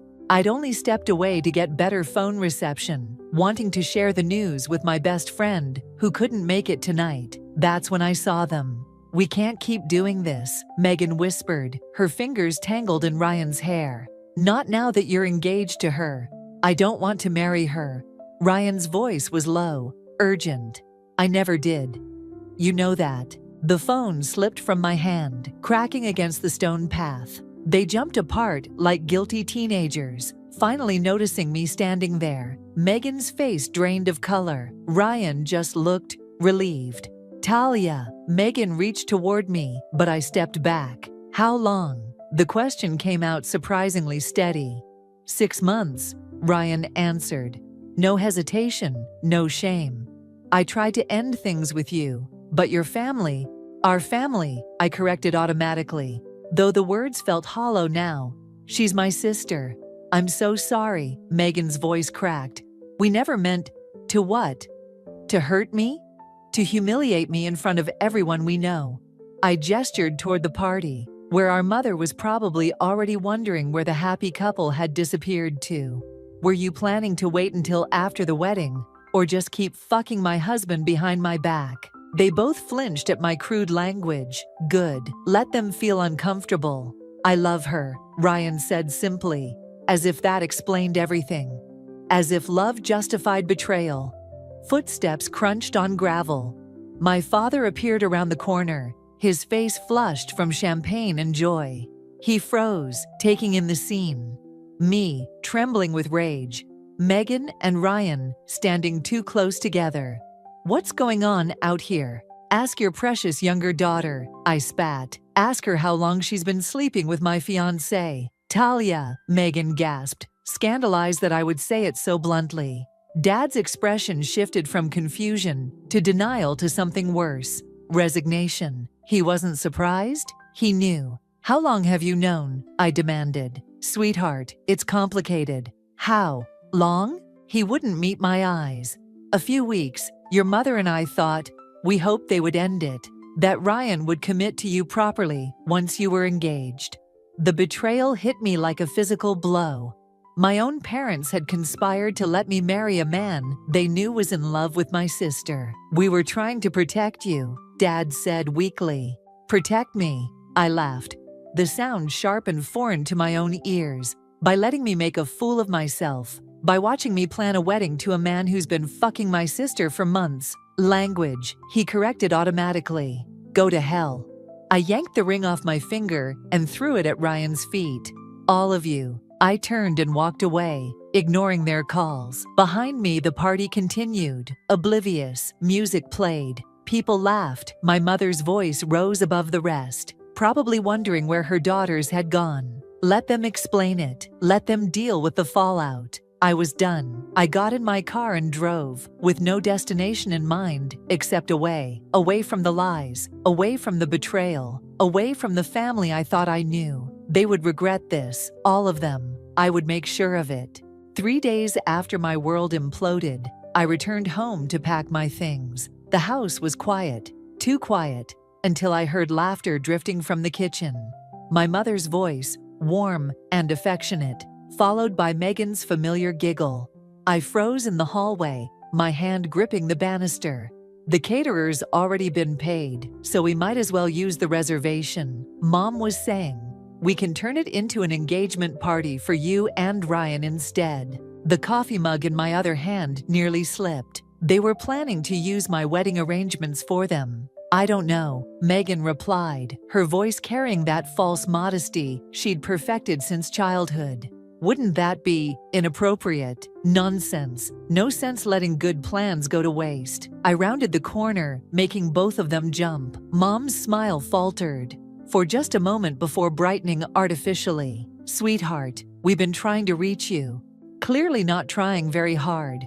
I moved to the coffee maker, keeping my back to them. "Since you're already planning to repurpose my wedding." "Now, Talia," Mom's voice took on that placating tone she used when I was being difficult. "We need to be practical about this. The deposits I paid for, with my money." Silence filled the kitchen. I turned, facing them both. Megan sat at the counter, wearing one of Ryan's old college sweatshirts. My stomach lurched. "You're right," Megan said softly. "We shouldn't." "Don't." I cut her off. "Don't pretend you care about what's right." The back door opened, and Aunt Susan swept in, arms full of grocery bags. She barely glanced at me. "Oh good, you're here. We need to discuss the guest list changes." Of course. The whole family was already rallying around the happy couple. "There won't be any changes," I said, "because there won't be a wedding." "Don't be dramatic," Susan sighed. "The vendors are all booked.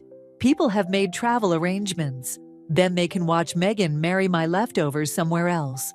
"That's enough," Mom slammed her hand on the counter. "I know you're hurt, but this hostile attitude isn't helping anyone. Ryan and Megan love each other. The sooner you accept that." "The sooner what?" "We can all pretend to be one big happy family again." I laughed bitterly. "How long have you all known? How many family dinners did we sit through while everyone played along with the charade?" No one answered. Their silence told me everything. "Talia, please." Megan stood, reaching for me. "We never meant for any of this to happen. It just did. Things just happened. Like you just happened to sleep with my fiancé? Like you just happened to let me plan a wedding while screwing him behind my back? Language, Mom snapped. Oh, I'm sorry.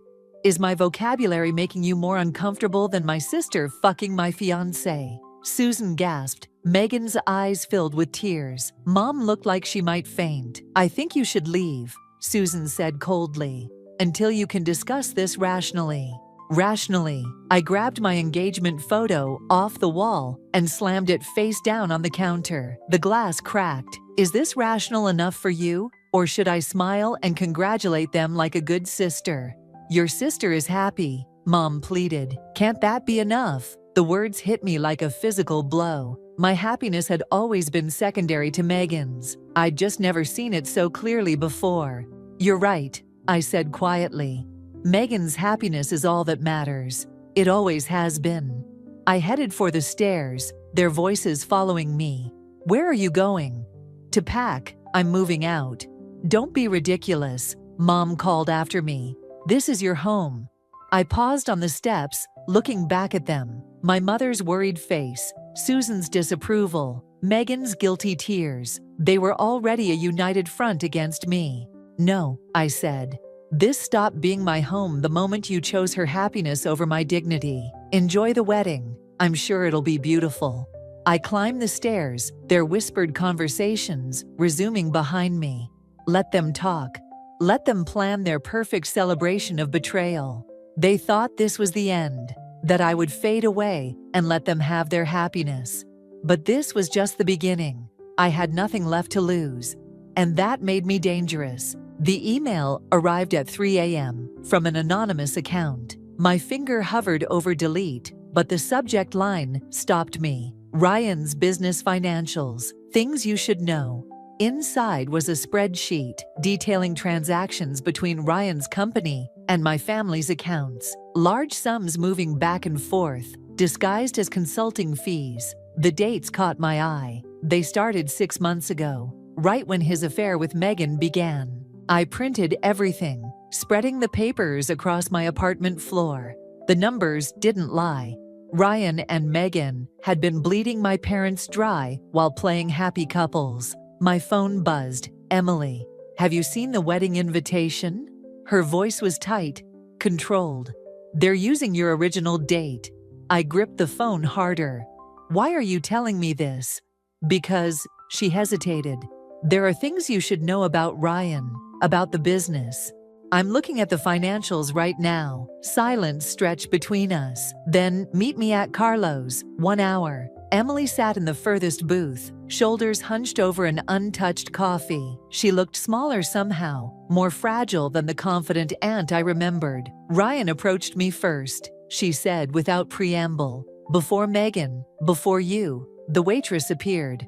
I ordered coffee, black. Buying time to process Emily's words.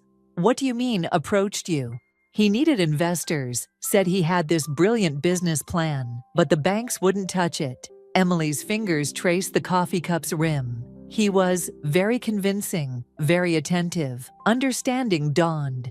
You gave him money. Everything from James's life insurance. Her husband's name caught in her throat. He promised to double it within a year. Then he met you, and suddenly, she shrugged, the gesture eloquent in its defeat. And Megan figured out what he was doing, threatened to expose him, unless... Emily's laugh was bitter. Well, you know how that ended. The waitress returned with my coffee. I waited until she left, before asking, does Susan know? Susan's been helping them cover it up. She's been funneling money from the family trust. Money that should have gone to you and Megan equally.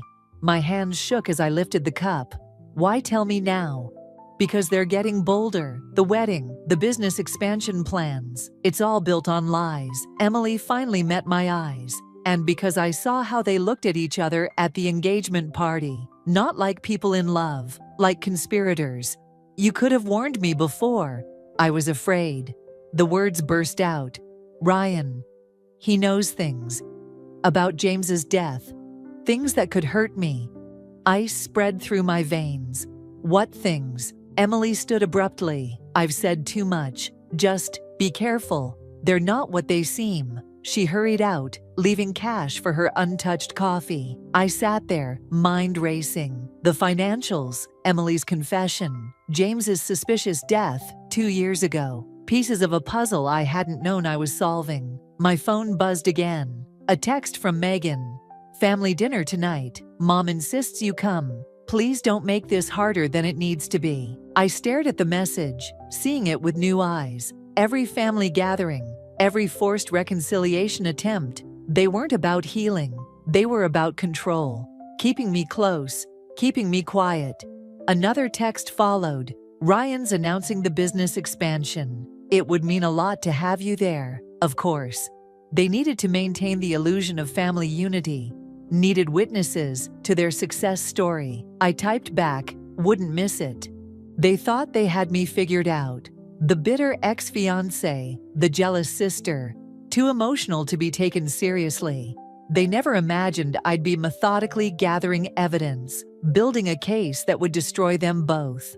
Emily's warning echoed in my head. "Be careful, they're not what they seem." But neither was I. Not anymore. I gathered the financial documents, adding them to my growing file. Tonight, I'd play my role. The wounded sister, trying to make peace. I'd watch them bask in their supposed triumph, knowing what was coming.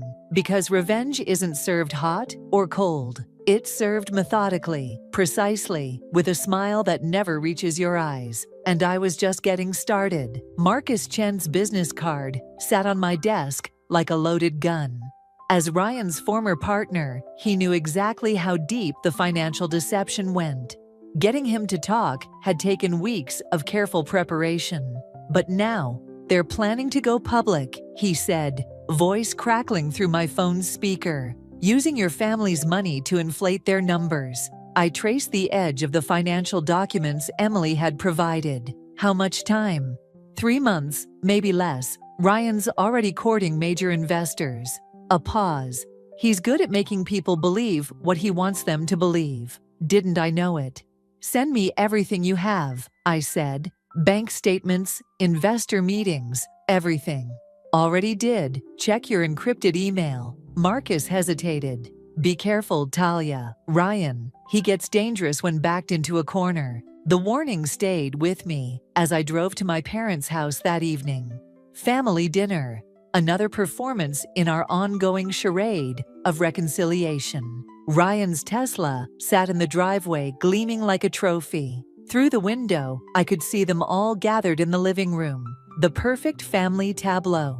Megan perched on the arm of Ryan's chair, his hand possessively on her waist. Mom arranging appetizers, while Dad mixed drinks. Aunt Susan holding court from her usual spot. Emily hovering nearby like a shadow. I adjusted my blazer, feeling the USB drive in my pocket. Amazing how something so small could destroy so much. There she is. Mom's forced brightness filled the room. We were just discussing the business expansion. Were you? I accepted a glass of wine, noting how Ryan's eyes tracked my movements. How exciting. "We're bringing in new investors," Ryan said smoothly. "Going public by year's end." Fascinating. I sipped my wine. Must be expensive, launching something that big. A flicker of tension crossed his face. "We've had tremendous support from the family." "Of course you have." I smiled at Susan, who shifted uncomfortably. "Family's everything, right?" Megan touched Ryan's shoulder. A warning gesture he shrugged off. "Actually, Talia, I've been meaning to discuss something with you. Your share of the trust fund." "Isn't that Susan's department?" I interrupted, watching her pale slightly. "Since she's been managing all the family finances." The room temperature seemed to drop 10 degrees. Dad's hand froze, mid-pour. "I don't know what you're implying," Susan started, but Emily suddenly stood. "I need air," she announced, hurrying toward the kitchen. Megan followed, concern etched on her face. "Perfect." I waited 30 seconds, then followed. They were in the garden, Emily crying while Megan attempted damage control. "He promised," Emily was saying. "He said once the business took off." "Emily, please." Megan's voice held an edge of panic. "Not here." I stepped into view. "Not here, or not ever." They spun toward me. Megan's face hardened. This is private. Like the money you've been stealing from the trust fund, or like Ryan's promises to Emily.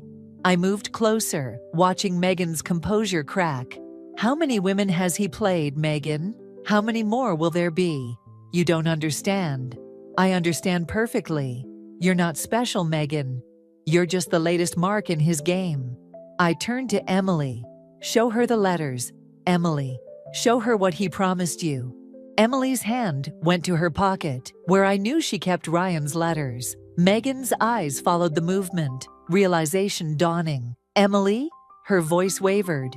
But before Emily could respond, Ryan appeared in the doorway. His expression told me he'd heard everything. Inside, he commanded, "All of you." "Why?" I challenged, afraid of what else might come out. He moved with surprising speed, grabbing my arm. I said, "Inside." I yanked free, stumbling back. My wine glass shattered on the patio stones, red spreading like blood. "Touch me again," I said quietly, "and I'll send copies of your financial records to every investor you've courted." The threat hung in the air between us. Behind him, I could see the others gathering at the window, drawn by the commotion. Ryan's smile was cold. "You're bluffing." I pulled out my phone, showing him Marcus Chen's contact information. Watched the color drain from his face. "Try me." He stepped back, mask slipping for just a moment. In that instant, I saw what Marcus had warned me about. The dangerous man beneath the charming exterior. "This isn't over," he said softly. "No," I agreed. "It's just beginning." I left them there in the gathering darkness, my heart pounding but my steps steady. The game had changed.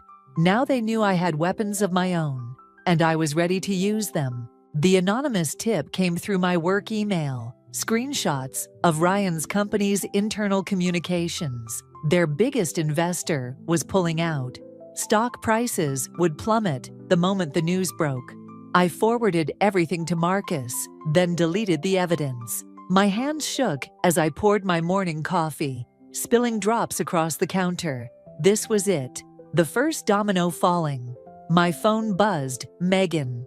"What did you do?" Her voice cracked with panic. "Ryan's been in meetings all morning. The investors. Funny how karma works," I said, wiping up the coffee stains. "Maybe they finally saw through his lies.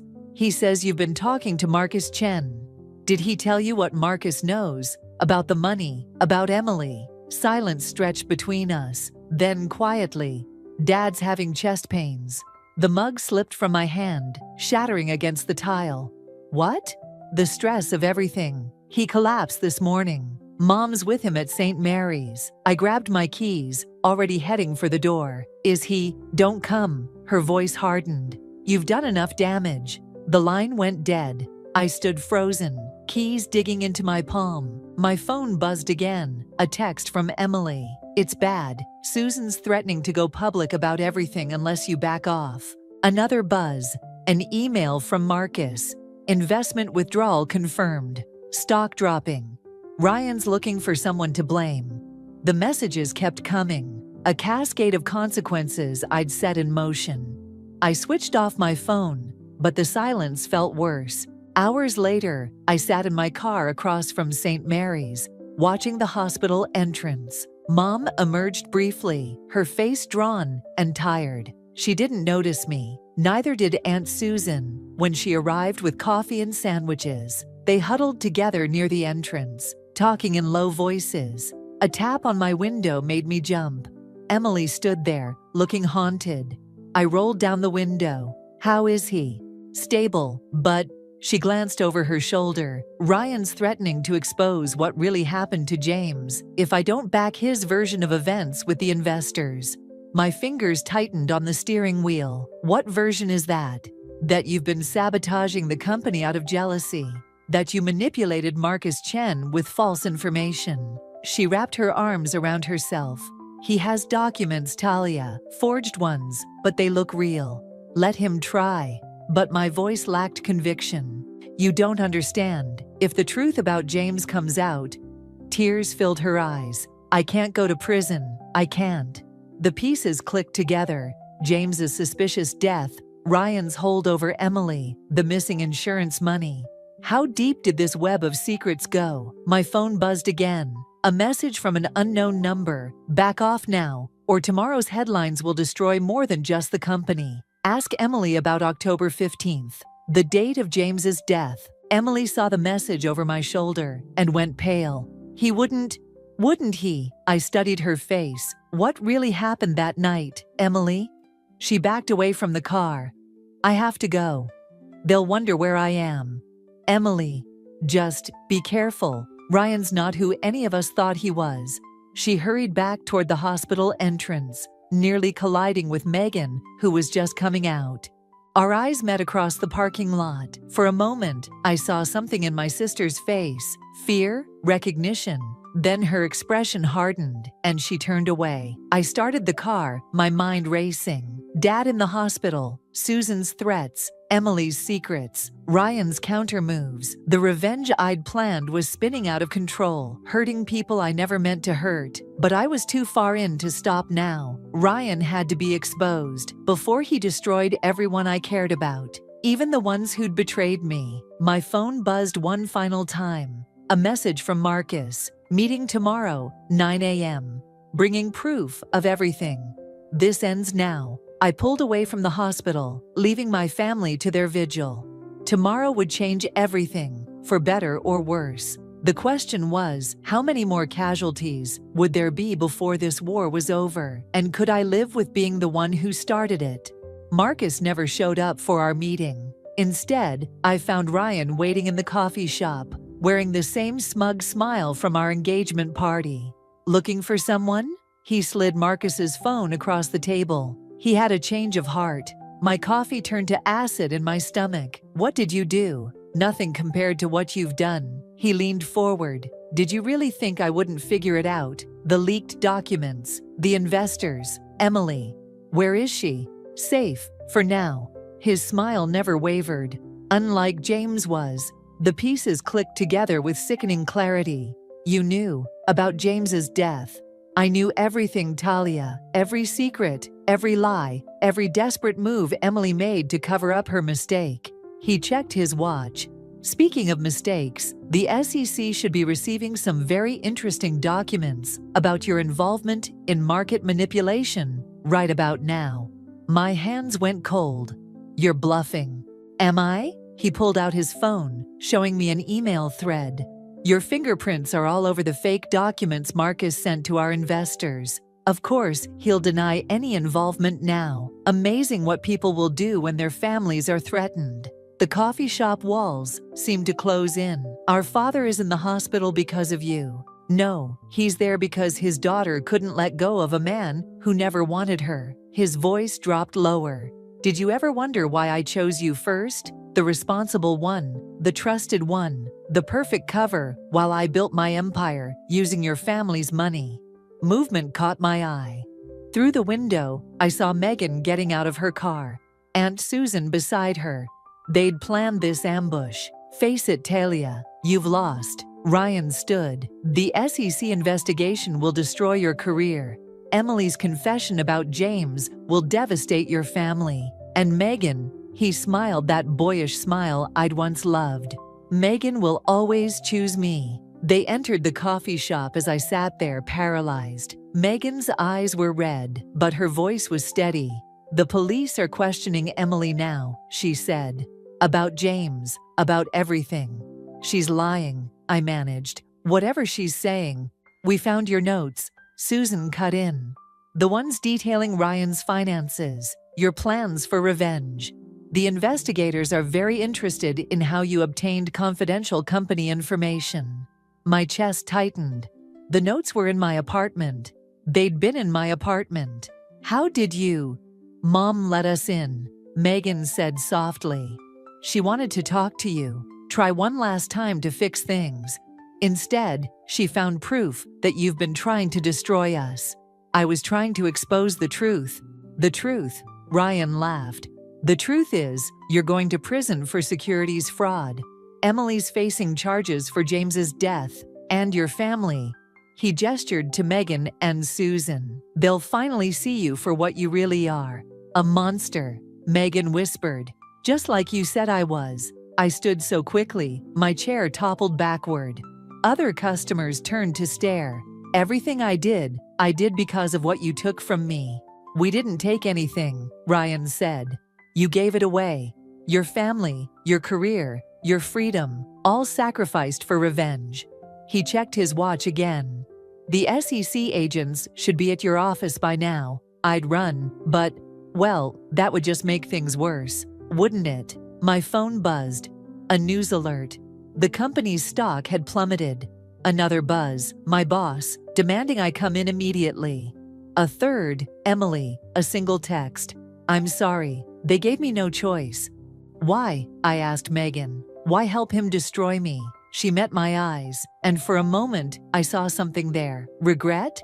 Fear? Then it was gone. Because he was right about you, she said. You'd burn everything down just to hurt us, and I couldn't let that happen. They left me there, surrounded by curious onlookers and buzzing phones. Through the window, I watched them drive away. Ryan and Megan in one car, Susan in another. A perfect retreat, perfectly orchestrated. I had thought I was the one setting the trap. Instead, I'd walked right into theirs. My phone buzzed one final time. A message from an unknown number. Check the evening news. Your revenge story is about to become public. Better run while you can. But there was nowhere left to run.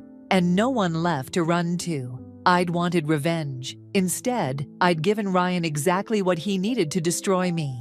And the worst part? I finally understood why he'd chosen me in the first place. Because I was the only one who could destroy myself so completely. The hospital corridor stretched empty before me, my footsteps echoing against sterile walls. Dad's room number glowed at the end, 342. Through the window, I could see him sleeping, monitors beeping steadily. Mom sat beside his bed, her back to the door. She didn't turn when I entered. I wondered when you'd come, she said quietly. Is he stable? She finally looked at me, her eyes red-rimmed. The SEC investigators were here earlier. They had questions about the family trust. Of course they did. Ryan's final trap, sprung perfectly. Did you tell them? Everything. She stood, smoothing her skirt with trembling hands. About Susan's embezzlement, about James's death, about how you discovered it all. My heart stopped. What? Emily confessed. Mom's voice cracked. Not to the police, to me. About Ryan's manipulation, about James, everything. Movement in the doorway made us both turn. Emily stood there, pale, but composed. Show her, she said to Mom. Mom pulled an envelope from her purse. Familiar cream-colored stationery, Ryan's personal letterhead. Read it, Emily urged, before they get here. My hands shook as I unfolded the letter. Ryan's precise handwriting filled the page. Detailed instructions to Susan about moving money, dates matching James's death, Emily's subsequent investment, a paper trail he'd been too arrogant to destroy. He kept copies, Emily said. Insurance, he called it. Against all of us, footsteps approached, multiple sets, purposeful. Through the window, I saw Megan and Ryan striding down the corridor, Susan hurrying behind them. Whatever happens next, Mom whispered, remember who you're really fighting for. They burst in, Ryan first, then Megan, their faces flushed with triumph. The SEC is, Ryan stopped short, seeing the letter in my hands. His mask slipped for just a moment. Looking for this, I held up the paper, or the copies I just emailed to them. You're bluffing. But uncertainty crept into his voice. Like you bluffed Emily. Like you bluffed James before his accident? Megan stepped forward. What is she talking about? Show her, I said to Emily. Show her the rest of his letters. Emily pulled out her phone, hands steady now. He promised to love me first. Then he used James's death to control me. Then he moved on to Megan. That's not, Ryan started, but Megan cut him off. The business expansion, she said slowly. The missing money. It wasn't Talia sabotaging us, was it? Of course it was. Ryan grabbed her arm. She's trying to turn you against me. No. Susan's quiet voice made us all turn. I did it. I took the money. Because you threatened to expose my involvement in James's death if I didn't help you destroy Talia. The monitors beeped steadily. Dad stirred, but didn't wake. It's over, Ryan, I said. The SEC has everything. The real documents, not your forged ones. Emily's testimony, Susan's confession. They'll never believe you. But his eyes darted between us, calculating odds, searching for escape routes. They already do. Mom stood. Because I've been gathering evidence since the day you proposed to my daughter. I just needed you to show your hand first. Ryan lunged for the letter. I stepped back, but Megan moved faster, grabbing his arm, spinning him around. You killed James? Her voice shook. You used me to cover it up. I did it for us. There is no us. She released him like he was poison. There never was. Security appeared in the doorway, summoned by Mom's silent alarm. Beyond them, men in suits approached, SEC investigators, right on schedule. Mr. Thompson, one stepped forward. We need you to come with us. Ryan's composure finally cracked. This isn't over, he snarled at me. Yes, I said quietly. It is. They led him away. Megan followed the investigators, her shoulders straight, never looking back. Susan went with them, already cooperating. Emily touched my arm. I'm sorry for everything. I know. She left too, leaving me with Mom and Dad's steady breathing. You knew? I asked Mom. All along? I knew something wasn't right, but I needed proof. She took my hand. I'm sorry it took so long. Dad's monitors beeped, marking time between heartbeats, between endings and beginnings, between revenge and justice. The courtroom emptied slowly, leaving just the echo of footsteps and whispered conversations. Ryan's sentence had been handed down, 15 years for financial fraud, conspiracy, and involvement in James's death. I remained seated, watching Megan gather her things 3 rows ahead. She turned, finally meeting my eyes. Neither of us spoke as she walked over, sliding into the bench beside me. I signed the divorce papers, she said quietly. I heard. Did you also hear I'm testifying against Susan? Her hands twisted in her lap. About the embezzlement. I nodded. The family trust would take years to untangle.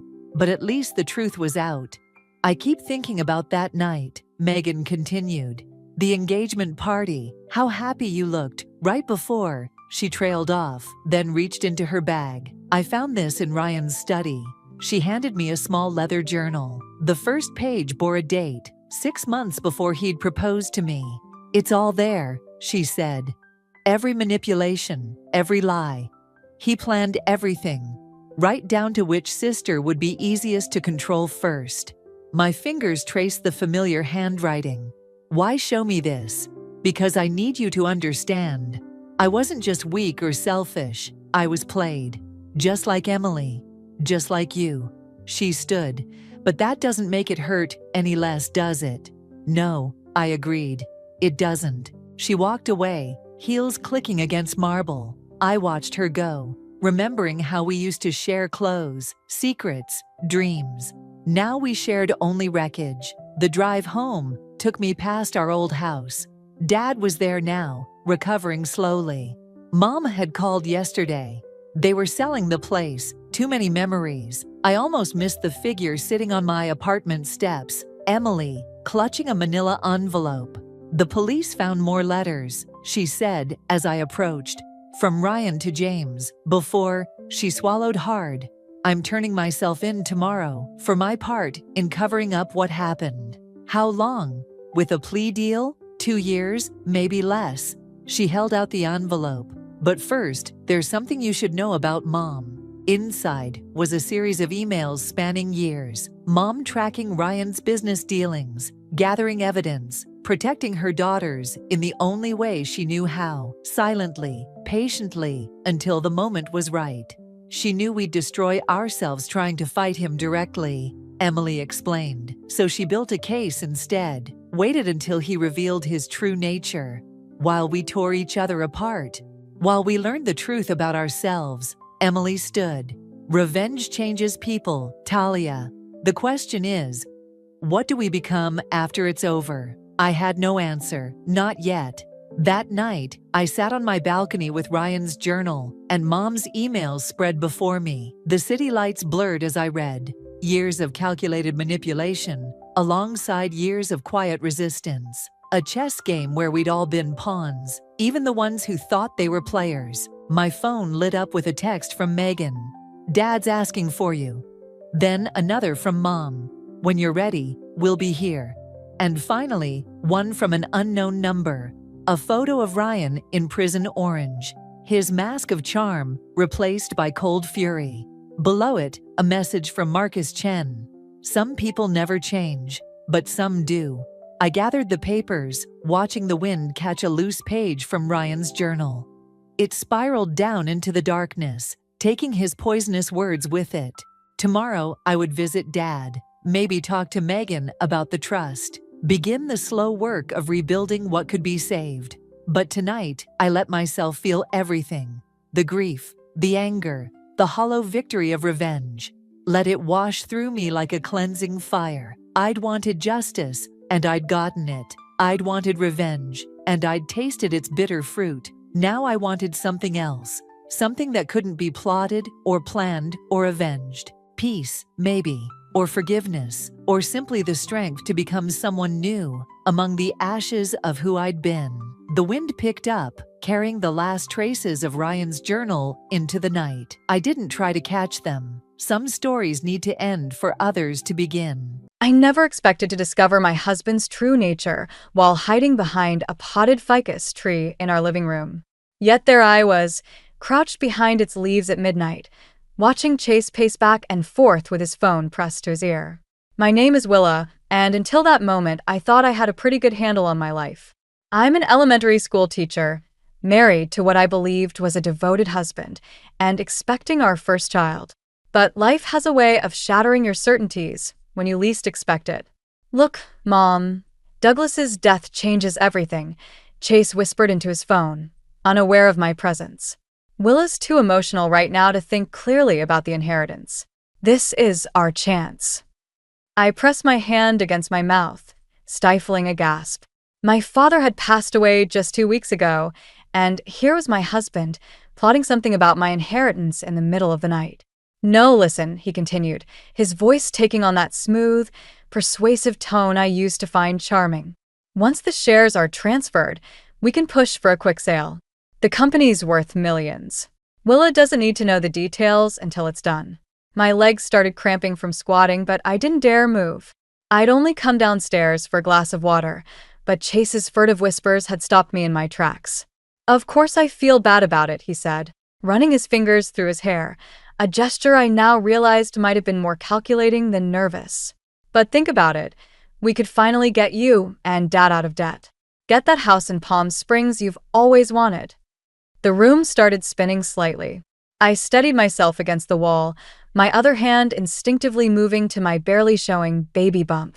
5 years of marriage, and I'd never heard this tone in Chase's voice before. Cold, calculating, almost predatory. "Just keep this between us for now," he continued. "I've already talked to Leonard about the legal angles. We just need to wait for the right moment to suggest it to Willa. You know how she gets about her father's legacy." I did get emotional about my father's legacy because it mattered. Because Dad had built his automotive company from nothing, working 16-hour days while still making time to teach me piano every Sunday. Because he believed in hard work and integrity above all else. Chase ended the call and headed upstairs. I waited until his footsteps faded before emerging from my hiding spot, my water forgotten. The moonlight streaming through our bay windows felt harsh now, highlighting all the expensive furniture Chase had insisted we needed. Furniture that, I realized with growing nausea, had been bought with my family's money. My phone buzzed in my pocket, a text from Jenna, my best friend since college. "Can't sleep? Saw you were online. Everything okay?" I stared at the message, my fingers hovering over the keyboard. How could I possibly explain what had just happened? That my husband was plotting to steal my inheritance while I carried his child? That the man I trusted with my heart was apparently nothing more than a well-dressed con artist? Instead, I typed, "Need to talk." Breakfast tomorrow? Important. Her response came immediately. Usual place, 7 a.m. Should I be worried? I looked around our living room at all the carefully curated photos of our perfect life together. Chase and me on our honeymoon in Bali. At our wedding, where he'd charmed everyone with his tearful vows. Family gatherings where he'd played the devoted son-in-law to perfection. Not worried, I wrote back. Just angry. And planning. The morning after discovering Chase's betrayal, I sat across from Jenna at our favorite breakfast spot, methodically shredding a napkin while she processed everything I'd just told her. The cafe buzzed with its usual morning crowd, but all I could hear was Chase's voice from last night, plotting to steal my inheritance. That manipulative bastard. Jenna finally said, her lawyer mode kicking in. Have you checked your joint accounts? Your personal accounts. I nodded, pulling out my phone. Already did. Nothing seems off yet, but I paused as my screen lit up with a text from Chase. Having lunch with Mom and Dad today. They want to discuss some investment opportunities for the inheritance. Join us. My stomach churned. They're moving faster than I thought, I said, showing Jenna the message. She leaned back, stirring her coffee thoughtfully. You know what's interesting? Chase's law firm specializes in corporate acquisitions. I looked them up after you called. What are you saying? I'm saying this might be bigger than just Chase and his parents. Have you noticed anyone unusual hanging around your father's company lately? Before I could answer, the cafe door chimed. My mother-in-law Maureen's voice carried across the room, making me freeze mid-sentence. Willa, what a surprise. Jenna's eyes widened slightly, but I managed to smile as Maureen approached our table, designer purse swinging. She'd clearly just had her hair done. Probably on Chase's credit card, I realized bitterly. Just grabbing breakfast with Jenna, I said, trying to keep my voice steady. How are you? Oh, wonderful. And you're looking so pregnant and glowy, Maureen gushed, patting my stomach without asking. Chase told me you might join us for lunch today. We have such exciting ideas to discuss. I felt Jenna's foot press against mine under the table, a silent reminder to stay calm. Actually, I have a doctor's appointment. I lied smoothly. Routine checkup. But surely you can reschedule? This is about your future, your baby's future. Maureen's smile remained fixed, but her eyes hardened slightly. The baby's future is exactly why I can't miss it, I replied, gathering my things. Maybe next time. As we left the cafe, Jenna grabbed my arm. Okay, that was not a coincidence. She was checking up on you. Chase must have tracked my location through our shared account, I realized. I need to change my settings. You need to do more than that, Jenna said firmly. You need to protect yourself legally before they can make any moves on the company shares. My phone buzzed again, another text from Chase. Mom said she saw you at breakfast. Everything okay? You seem distant lately. I stare at the message, remembering how Chase used to send me random texts throughout the day just to make me smile. Now each word felt calculated, part of some elaborate performance. I don't know how to keep pretending everything's normal, I admitted to Jenna. Every time he touches me or asks about the baby, I feel sick. Then don't pretend, Jenna said. Use it. Let him think you're struggling with grief over your dad. It'll buy us time to figure out exactly what they're planning. As if on cue, my phone lit up with a call from my mother, Lorraine. Honey, are you sitting down? I just got some interesting information about Chase's firm that you need to hear. I put the phone on speaker, meeting Jenna's concerned gaze. My mother's voice was tight with controlled anger as she continued. Remember that merger Dad was fighting against before he died? Guess which law firm is representing the buyers? The pieces suddenly clicked into place. This wasn't just about inheritance. This was about my father's entire legacy. And my husband had been working against him the whole time. I have to go, I told them both. I need to get home before Chase realizes something's wrong. But first, I'm stopping by the bank. What are you going to do? Jenna asked. I thought about Chase's smooth lies, Maureen's calculating eyes, and my father's dreams for his company. I'm going to protect what's mine, I said. And then I'm going to make them regret ever underestimating me. After a week of playing detective in my own home, I finally found what I was looking for in Chase's home office. My hands trembled as I held the documents: merger proposals, confidential emails, and draft agreements, all dated months before my father's death. The corporate logo at the top of each page felt like a slap in the face. Bennett and Associates, the firm where my husband had worked for the past 3 years. The office door creaked behind me. I whirled around to find Chase standing there, his expression unreadable. "Looking for something specific?" he asked, voice eerily calm. I held up the papers. "How long were you planning this? Before or after Dad got sick?" "It's not what you think, Willa." He stepped into the room, closing the door behind him. "The merger would save the company. Your father was too stubborn to see it. Too stubborn." My voice cracked. "He built that company from nothing. He trusted you. And I'm trying to protect his legacy." Chase moved closer, reaching for my hand. I stepped back, bumping into his desk. "The market's changing. Without this merger, the company won't survive another 5 years. Don't." I pressed my hand against my stomach, feeling our baby kick. "Don't pretend this is about protecting anything except your commission." His face hardened. "You're emotional. The pregnancy hormones. Don't you dare." The rage I'd been suppressing burst free. "I found the transfer documents, Chase. Already filled out, just waiting for my signature. Were you going to forge that too?" Something flickered in his eyes. Not guilt, but annoyance at being caught. "Your father's death changed everything. We had to move quickly." We. I laughed bitterly. "You mean you and your parents? How much are they getting from this deal?" The sound of the front door opening interrupted us. "Chase? Willa?" Maureen's voice floated up the stairs. "We brought lunch." Chase grabbed my arm. "Don't make a scene. Not now. Think about the baby." I yanked away from him. "That's exactly what I'm thinking about." "There you are." Maureen appeared in the doorway, Leonard behind her. Her smile faltered when she saw the papers in my hand. Oh. "Are those the merger documents? Wonderful. We can discuss everything over lunch." "Actually," I said, straightening my spine, "I just got off the phone with the board members." A lie, but worth it to see Chase's face pale. Interesting how none of them knew about these negotiations. Leonard stepped forward, all smooth charm. "Now, Willa, business decisions can be complicated. Like the decision to hide your firm's involvement from my father while he was dying?" I watched their practiced smiles crack. "Or the decision to use my pregnancy as cover while you rush through this deal?" "You're making a mistake," Chase said quietly.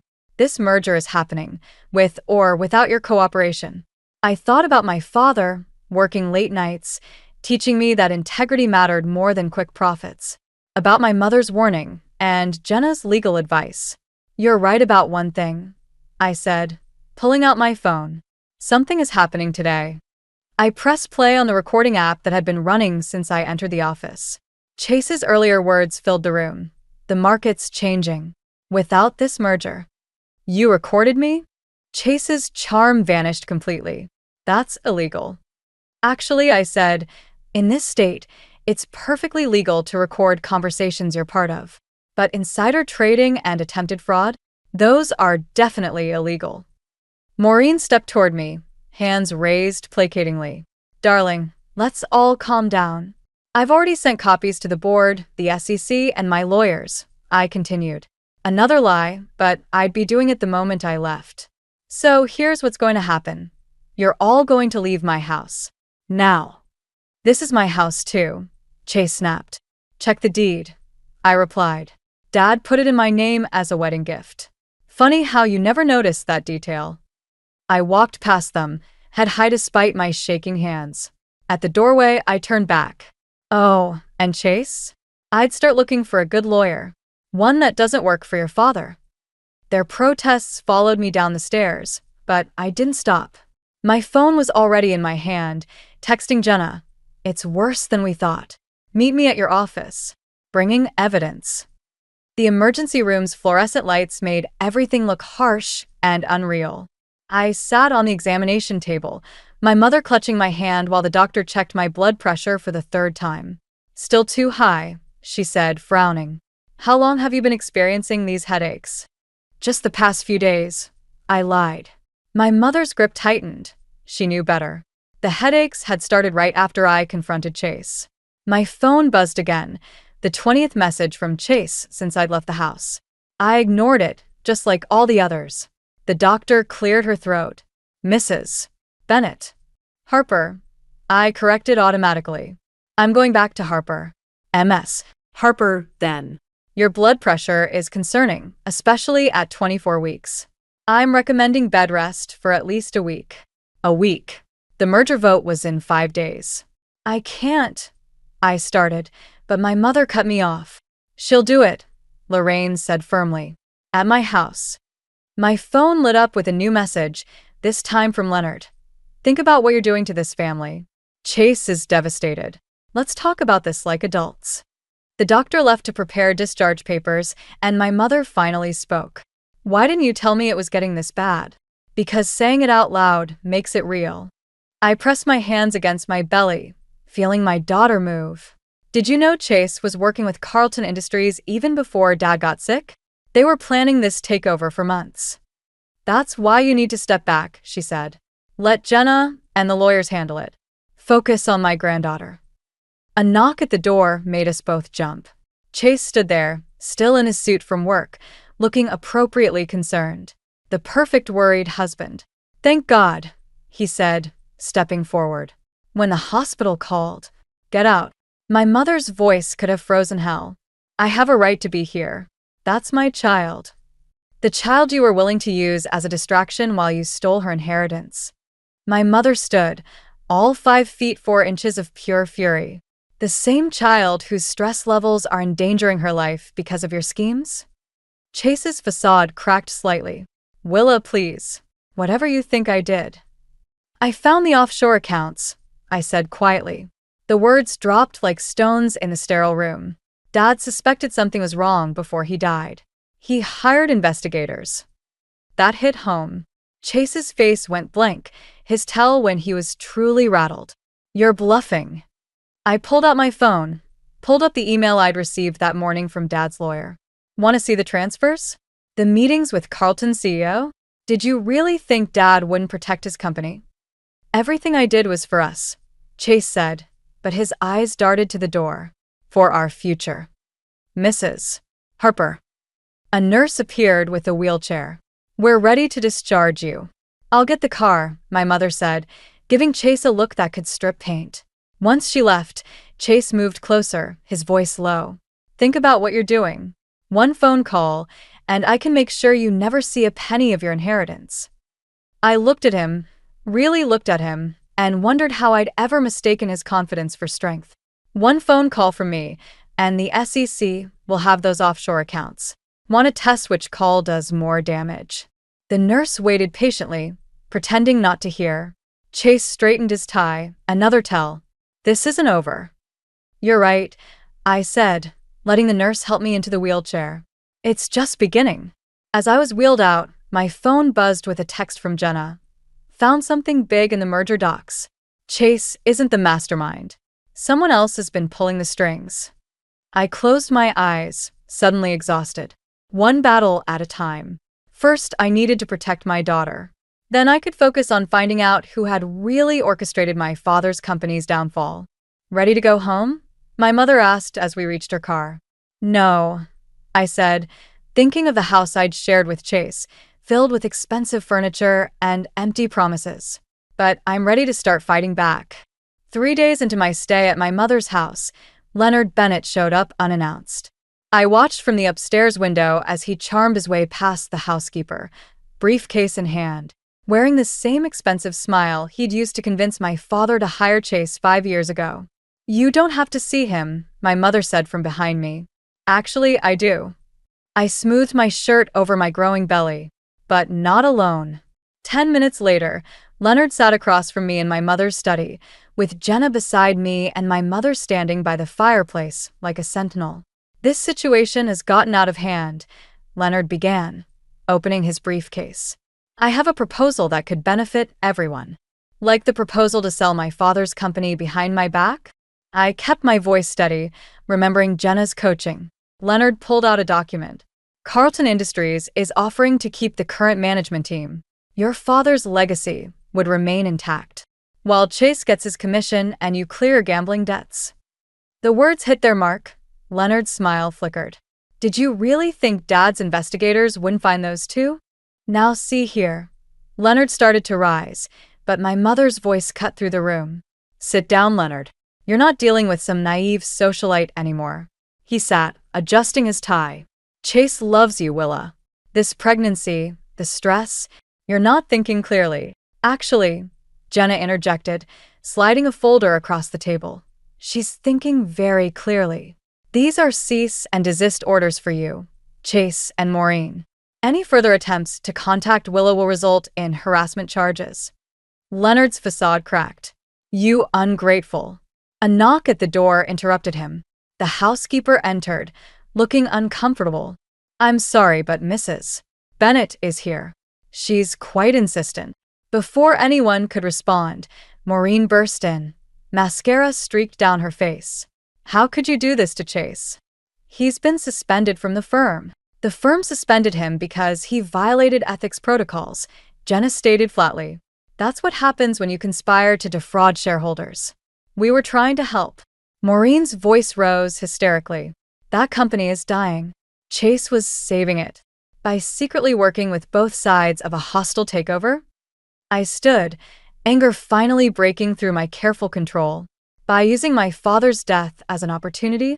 "Your father was a fool," Leonard snapped, showing his true colors at last.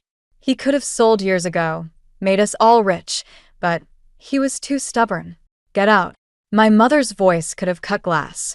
"Both of you, out of my house." "This isn't over," Leonard threatened, gathering his papers. "You have no idea what you're up against." "Actually," I said, pulling out my phone, "I do." I played the audio I'd just recorded. Leonard's face went pale. "You can't use that." "Watch me." I stepped closer, letting him see the fury I'd been containing. "You used my father's death, my pregnancy, my trust, all of it. Now I'm going to use everything I have to make sure you, Chase, and everyone involved pays for it." After they left, Jenna touched my arm. "You okay? Your blood pressure." "I'm fine." I wasn't, but I needed to focus. "What did you find out about Carlton Industries?" Jenna hesitated. "You were right. Chase wasn't the mastermind. The person behind all this. It's your father's old partner, the one who left the company 15 years ago." My mother gasped softly. "James Carlton? But he and your father were best friends." I remembered James Carlton at our family dinners, teaching me chess, attending my piano recitals. The betrayal felt like a physical blow. "He approached Chase 2 years ago," Jenna continued. "Used him to get inside information about the company's vulnerabilities." I sank into a chair, one hand on my stomach. My daughter kicked, as if sensing my distress. "So Chase wasn't just greedy. He was a puppet." "A willing puppet," my mother reminded me. I looked at the chess set in the corner, the one James Carlton had given me for my 16th birthday. "Then it's time to cut his strings." I turned to Jenna. "How quickly can you set up a meeting with the board?" "Willa," my mother warned. The doctor said to avoid stress." I stood, my decision made. Nothing would make me feel better than taking back what's mine. The Harper Industries boardroom felt colder than I remembered. Maybe it was the air conditioning, or maybe it was the way Chase sat at the far end of the table, flanked by James Carlton and a team of lawyers I didn't recognize. My father's empty chair at the head of the table seemed to watch us all. "Before we begin," James Carlton said, his familiar grandfatherly smile now seeming predatory, "I want to acknowledge Willa's presence. Douglas would be proud to see you taking an interest in the company." "Interesting choice of words," I replied, "considering you're trying to dismantle everything he built." Chase shifted uncomfortably. The board members, most of whom had known me since childhood, avoided my eyes. "The merger is a lifeline," James continued smoothly. "The market projections are manipulated," I interrupted, sliding folders to each board member. "Just like the company's stock price over the past 6 months." The room went silent. Chase's face drained of color. "That's a serious accusation," James said, his smile tightening. "It's not an accusation." I nodded to Jenna, who opened her laptop. "It's evidence." My father suspected someone was artificially depressing the stock. That's why he hired investigators before he died. Chase stood abruptly. This is ridiculous. Willa's pregnancy hormones. Sit down, Chase, James snapped, showing the first crack in his facade. Mrs. Harper, these conspiracy theories are documented in these files, I continued, including your private meetings with Chase, the offshore accounts, and the shell companies you've been using to buy up shares. The boardroom door opened. My mother walked in, followed by two SEC agents. What is this? James demanded. This, I said, standing despite my trembling legs, is what happens when you underestimate a pregnant woman with insomnia and access to her father's files. What happened next seemed to move in slow motion. James lunged for Jenna's laptop. Chase shouted something about being set up. The SEC agents moved forward. Then pain shot through my abdomen, sharp and terrifying. Willa. My mother's voice seemed far away. I gripped the table, spots dancing in my vision. The baby. Everything blurred. I was vaguely aware of being helped into a chair, of voices arguing, of Jenna calling an ambulance. This is your fault, I heard Chase say. If you hadn't pushed this. My fault. The pain made my voice shake, but the anger gave it strength. You betrayed everything. Our marriage, my father's trust, our daughter's future. I did it for us. Chase's mask finally cracked completely. James promised me partnership, control of the merged company. We could have had everything. Everything except integrity. I gasped as another pain hit. James Carlton's smooth voice cut through the chaos. This meeting is clearly over. Given Mrs. Harper's condition, the meeting continues, my mother announced.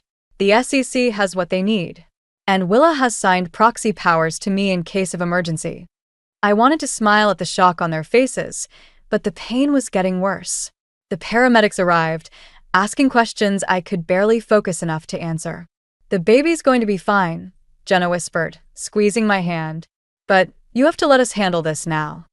As they wheeled me out, I caught a final glimpse of the boardroom. Chase stood frozen, watching me leave, his ambitions crumbling around him. James Carlton was already in handcuffs, his grandfather act replaced by cold fury. My mother sat in my father's chair, her spine straight as steel, facing down the men who had tried to steal our family's legacy. In the ambulance, between waves of pain and fear, I thought about my father, about integrity and legacy, and what really matters when everything else falls apart. Your blood pressure's too high, the paramedic said. Try to stay calm. Stay calm. While my marriage imploded, my father's company hung in the balance, and my baby's life might be at risk. I closed my eyes, feeling more alone than ever. Dad, I whispered, I could really use your help right now. 3 days after my hospital scare, I sat in my father's home office, surrounded by the life he'd built, when Chase walked in unannounced. He looked terrible, unshaven, suit wrinkled, the polished facade completely gone. You shouldn't be here, I said, one hand protectively over my belly. The doctors had managed to stop the premature labor, but every moment still felt precarious. James Carlton was arrested this morning. Chase's voice cracked. The SEC is freezing accounts. They're calling it the biggest corporate fraud case in the state's history. I know. I kept my voice steady. I signed the final statements an hour ago. He moved closer, desperation rolling off him in waves. Willa, please. I can explain everything. Can you explain why you were working against my father while he was dying? Why you used our marriage, our baby, as cover for fraud? I did it because I was scared. The words exploded out of him. Do you know what it's like being married to Douglas Harper's daughter? Nothing I did was ever good enough. I stared at him, really seeing him for the first time. So you decided to destroy everything he built. I decided to prove I could be more than just your husband. Chase ran his hands through his disheveled hair. James promised me control of the merged company. Real power, not just reflected glory from the Harper name. And now you have nothing. We could still fix this. He knelt beside my chair, reaching for my hand. I pulled away. The prosecutors are offering a deal. If I testify against James. Stop. I opened my father's desk drawer and pulled out an envelope. I found this in Dad's safe. It's dated 2 days before he died. Chase went very still as I unfolded the letter. Dear Willa, I read aloud. If you're reading this, then my suspicions about Chase and James were correct. I'm sorry I won't be there to help you face this, but I know you're stronger than anyone realizes, including yourself. Willa. He knew, I continued, my voice gaining strength. He knew what you were doing, but he wanted me to discover the truth on my own, to learn to trust my instincts. Your father was a stubborn old man who built something real. I cut him off. While you and James were plotting to steal it, he was teaching me how to protect it. Chase stood, his facade cracking completely. So that's it? Everything we had means nothing. It meant everything to me. I placed my father's letter back in the drawer. That's why your betrayal worked so well. The company will still fail without the merger, he said, a last desperate attempt. You're throwing away your inheritance out of spite. I smiled for the first time.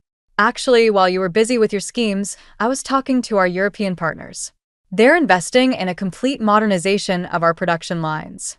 The board approved it this morning. The color drained from his face. But James said they weren't interested. James lied, just like you did.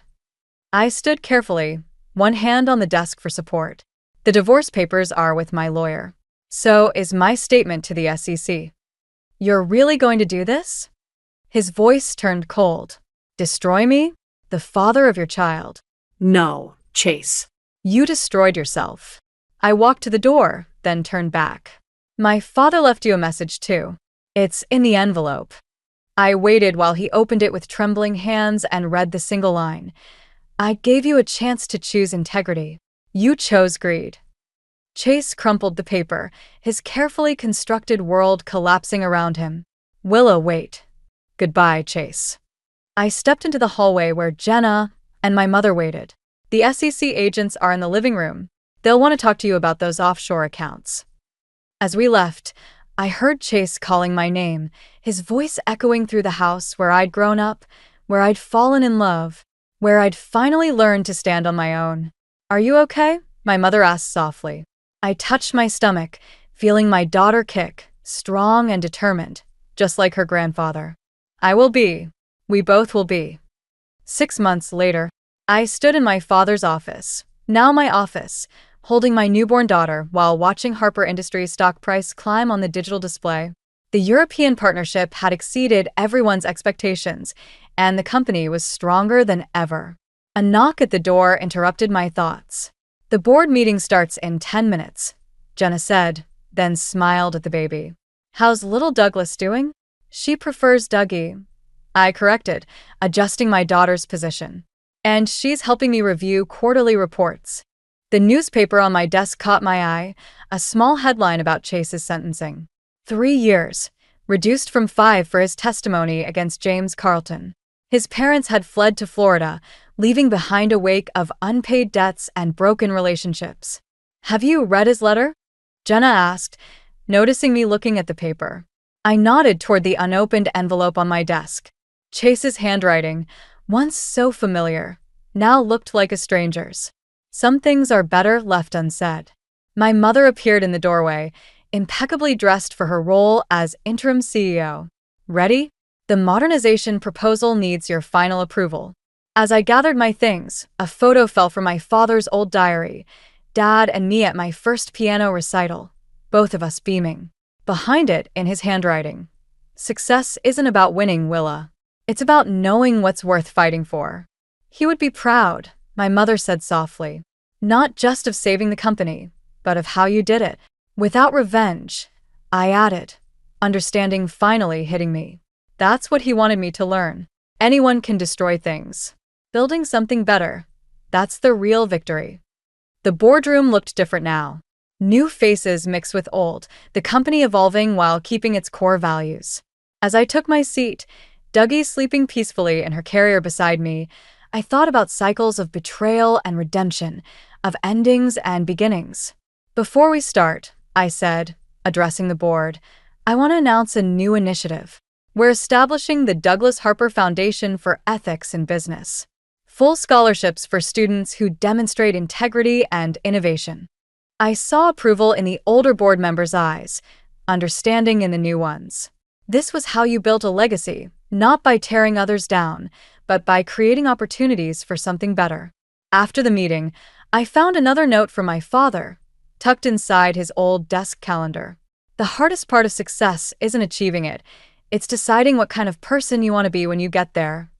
My phone buzzed with a text from Maureen. Chase asks about the baby. Please, just one photo. I deleted it without responding. Some bridges stay burned, not out of hatred, but because building new ones serves us better. MS. Harper. My assistant appeared. The new production line supervisors are here for training. And your mother mentioned something about piano lessons for when Dougie's older? I smiled, remembering Sunday afternoons at the piano with Dad, his patience as I learned each note. Schedule both. And add weekly ethics seminars for all management levels. Later, as I drove home with Dougie, I passed the house where Chase and I had lived. New owners had painted it, planted different flowers, changed it into something new, just as I had changed my father's company into something that honored his values while facing forward. At a red light, I finally opened Chase's letter. Inside was a single line, "I'm sorry I chose wrong." I let the wind take it through the car window, watching it disappear into the evening sky. Dougie stirred, her tiny hand gripping my finger with surprising strength. "Ready to go home, little one?" I asked, thinking of the piano waiting in our new house, of Sunday afternoons to come, of lessons about integrity that can't be taught with words alone. The light turned green, and we moved forward, leaving the past where it belonged, not forgotten, but transformed into something wiser, stronger, and ultimately more valuable than revenge could ever be. You're lucky, Michelle. Not everyone gets a second chance at love, Calvin's sister, Samantha, remarked with a smirk that didn't quite reach her eyes.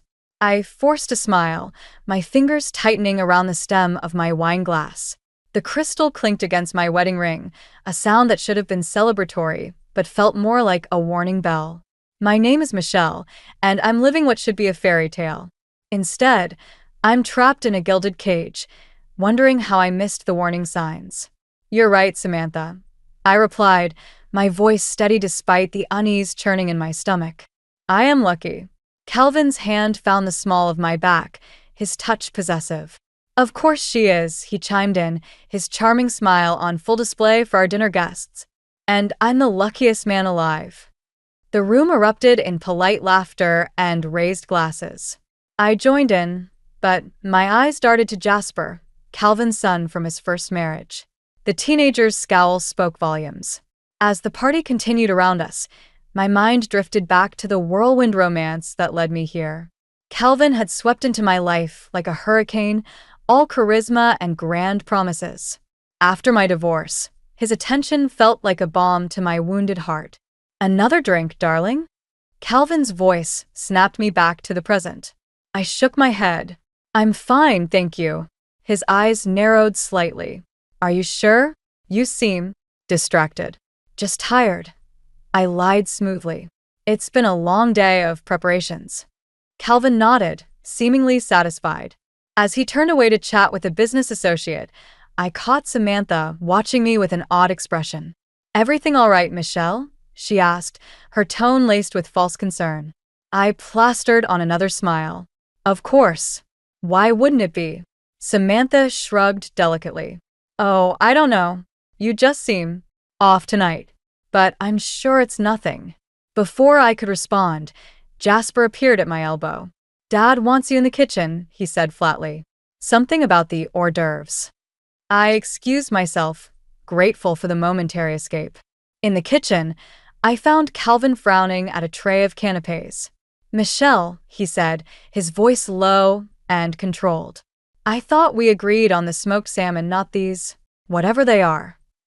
I took a deep breath. The fishmonger was out of salmon. I had to improvise.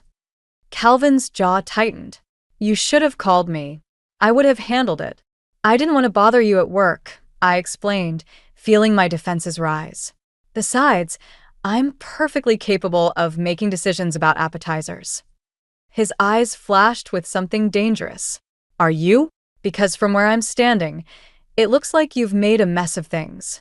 The word stung, but I refused to let it show. The guests seemed to be enjoying them. Calvin stepped closer, his voice dropping to a whisper. The guests don't know any better. But I do. And I expect perfection in this house, Michelle. Do you understand? I nodded mutely, my throat tight. He smiled then, all traces of anger vanishing as quickly as they had appeared. Good. Now let's get back to our guests. And Michelle, try to look happy. It's a celebration, after all.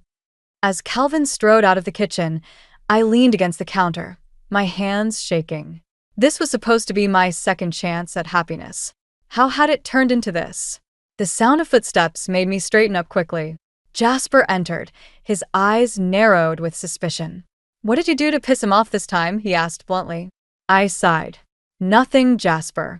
It was just a misunderstanding about the food. He snorted. Right.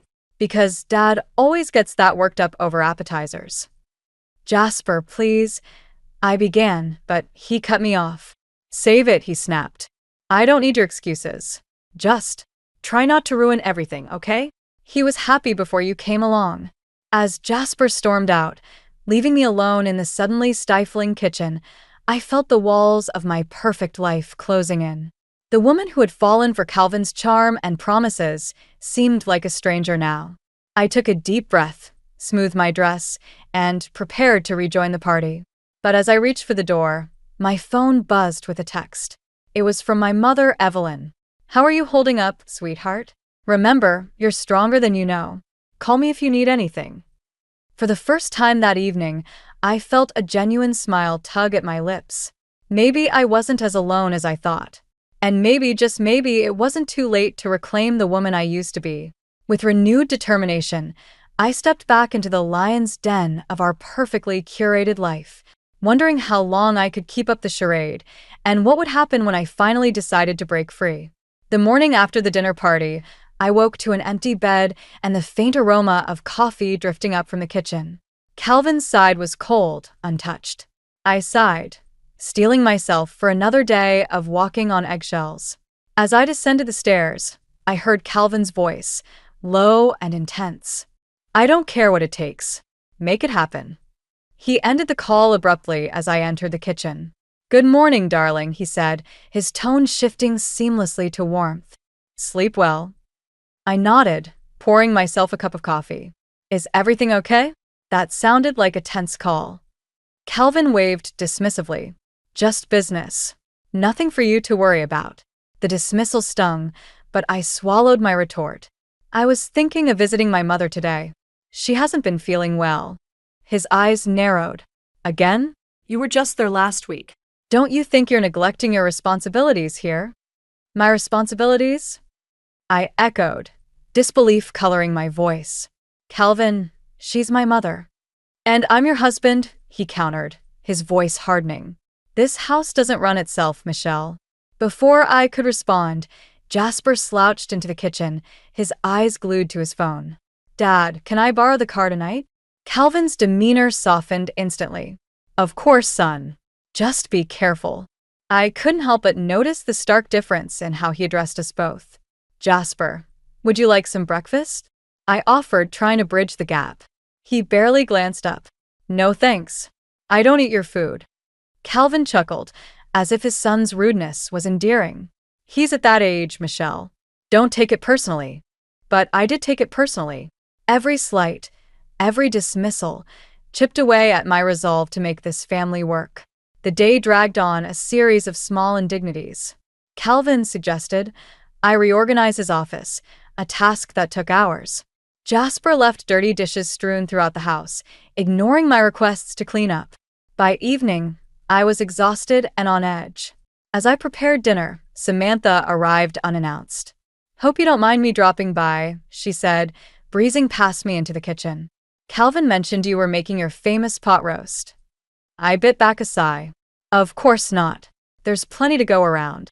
Samantha perched on a bar stool, watching me work. So, How are things really going, Michelle? You seemed a bit off at the party last night.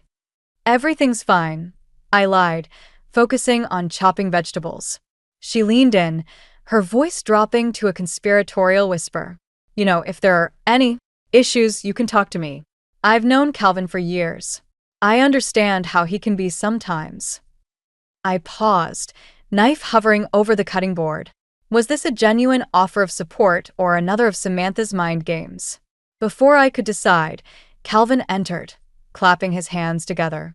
Something smells delicious. Samantha, glad you could join us. Dinner was a minefield of thinly veiled criticisms and backhanded compliments. Calvin picked at his food, commenting on the lack of seasoning. Jasper texted throughout the meal, barely acknowledging anyone's presence. Michelle, Calvin said suddenly, I forgot to mention, we're hosting a charity gala next month. I'll need you to handle all the arrangements. I nearly choked on my wine. A gala? Calvin, that's a massive undertaking. I don't know if I. Nonsense, he interrupted. You're more than capable. Besides, it's important for my business. You wouldn't want to let me down, would you? Samantha chimed in. Oh, how exciting. I'd be happy to help, of course. After all, these things require a certain touch.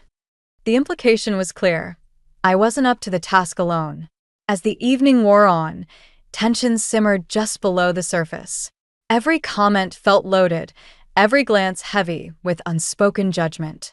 When Jasper knocked over his water glass, soaking the tablecloth, it was the final straw. For God's sake, Jasper, I snapped, jumping up to mop at the spreading stain. Can't you pay attention for 5 minutes? The table fell silent. Jasper glared at me, his face flushing with anger. Don't talk to me like that. You're not my mother. No. I shot back, years of frustration bubbling over. But I am the one who cleans up after you, cooks your meals, and tries to make this house a home. A little respect wouldn't kill you. Michelle, Calvin's voice was dangerously quiet. That's enough. I turned to him, ready to argue, but the look in his eyes stopped me cold. It wasn't just anger I saw there, it was a promise of consequences. Samantha cleared her throat. Well, this has been illuminating. Perhaps I should go. As she gathered her things, I retreated to the kitchen, hands shaking as I loaded the dishwasher. The weight of my outburst settled over me like a shroud. I'd crossed a line, and I knew there would be a price to pay. Later that night, as Calvin berated me for my inexcusable behavior, I found myself wondering how much longer I could endure this life. The facade of happiness was crumbling, revealing the rot beneath. My phone buzzed, a text from my mother. Thinking of you, sweetheart. Remember, you're stronger than you know. In that moment, I made a decision. I couldn't change Calvin or Jasper, but I could change my response to them. It was time to start fighting back in my own quiet way. Little did they know, the woman they thought they had under control was about to show her true strength. The morning after the disastrous dinner, Calvin called me into his study. His face was a mask of calm, but his eyes held a cold fury that made my stomach clench. Michelle, he began, his voice deceptively soft, we need to discuss our financial situation. I braced myself, knowing this conversation was punishment for my outburst. What about it? Calvin leaned back in his leather chair, steepling his fingers. I've been reviewing our expenses. Frankly, I'm concerned about your spending habits. I blinked in disbelief. My spending habits? Calvin, I barely buy anything for myself. He waved a dismissive hand. That's not the point. The point is, we need to tighten our belts. From now on, I'll be giving you a monthly allowance for household expenses. An allowance? I echoed, feeling like I'd been slapped. I'm not a child, Calvin. I'm your wife. His smile didn't reach his eyes. Of course you are, darling. But let's face it, I'm the one who handles the big financial decisions. This is for your own good. As he outlined the paltry sum he deemed sufficient, I felt a familiar mix of anger and helplessness rise within me. But beneath it, a new emotion was taking root. Determination. That afternoon, as I grudgingly sorted through bills, I noticed something odd. Despite Calvin's claims of financial strain, there were charges for expensive restaurants, high-end clothing stores, and a membership to an exclusive golf club, all in his name. My hands shook as I dug deeper, uncovering a pattern of lavish spending that contradicted everything he'd told me. The hypocrisy was staggering. Just then, Jasper burst into the room. "Where's Dad? He promised to take me car shopping today." I looked up, still reeling from my discovery. "Car shopping? Jasper, you just got your license." He rolled his eyes. "So? Dad said I could have any car I want for my birthday. It's not like we can't afford it." As Jasper stomped off, muttering about my interference, a plan began to form in my mind. If Calvin was going to treat me like a child, I'd have to start acting like an adult, without his knowledge. The next day, I visited my local bank under the guise of running errands. The teller's eyebrows rose as I requested to open a separate, secret account. "Are you sure, Mrs. Reeves?" she asked, glancing at my wedding ring. "Your husband's name isn't on any of these forms." I met her gaze steadily. "I'm sure. This account is for me and me alone." As I left the bank, a small envelope clutched in my hand, I felt a mix of exhilaration and fear. It wasn't much, just a few $100s I'd managed to squirrel away, but it was a start. Over the next few weeks, I became an expert in creative accounting. Every time Calvin handed me my allowance, I found ways to stretch it further than he could have imagined. Generic brands replaced name brands. I started clipping coupons religiously. And with every penny saved, my secret account grew. One evening, as I prepared dinner, Calvin sauntered into the kitchen, a self-satisfied smirk on his face. "You've really taken our budget talk to heart, haven't you?" he remarked, eyeing the modest meal I was cooking. I forced a smile. "Just trying to be responsible." He patted my cheek condescendingly. "That's my girl. Oh, by the way, I'll be out late tonight. Business dinner." As he left, I caught a whiff of expensive cologne. Definitely not the brand I'd bought him for Christmas. Another lie to add to the growing pile. Later that night, unable to sleep, I crept down to Calvin's study. The room was dark, save for the glow of his computer screen. He'd forgotten to log out. My heart raced as I sat at his desk. This was wrong, a violation of privacy. But hadn't he violated my trust countless times? With trembling fingers, I began to explore his financial records. What I found made my blood run cold. Hidden accounts, massive debts, and worst of all, a series of transfers to an unknown recipient, large sums of money, sent regularly over the past year. I sat back, my mind reeling. The lavish lifestyle, the constant business trips, the late nights at the office, it was all a facade. Calvin wasn't just controlling, he was desperate. As I shut down the computer and crept back to bed, I realized the ground beneath my feet had shifted. The man I'd married, the life I thought I had, it was all built on lies. In that moment, staring at the ceiling as Calvin's soft snores filled the room, I made a decision. The secret account wasn't just about saving money anymore. It was about saving myself. I reached for my phone, opening a note-taking app. Slowly, methodically, I began to list everything I'd need to start a new life. Clothes. Important documents. A place to stay. It wouldn't be easy. Calvin had woven his control into every aspect of my life. But as I added items to my escape plan, I felt a surge of strength I hadn't experienced in years. Calvin's financial chains might have been meant to bind me, but they had become the very thing that would set me free. And when the time came to break those chains, I would be ready.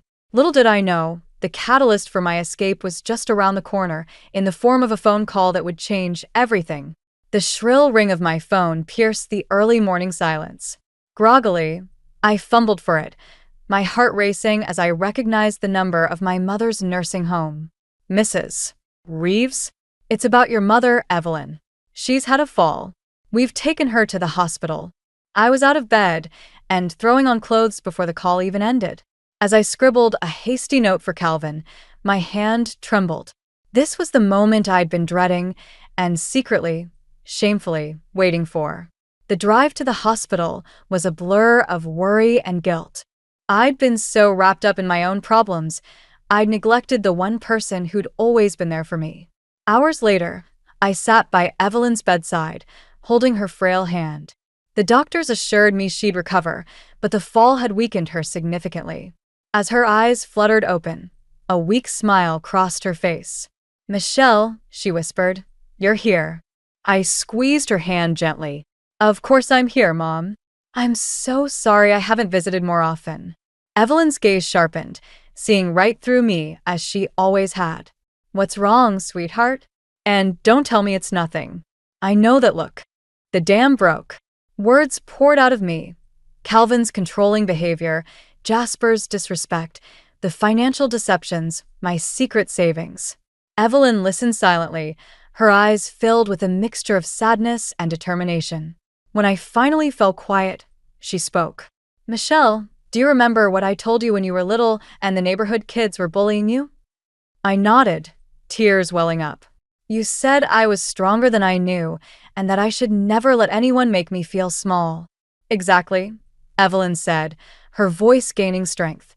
"You've always had that strength inside you. It's time to use it." As we talked, a plan began to form. Evelyn insisted I stay with her during her recovery, giving me a legitimate reason to be away from Calvin. It was the perfect opportunity to start reclaiming my independence.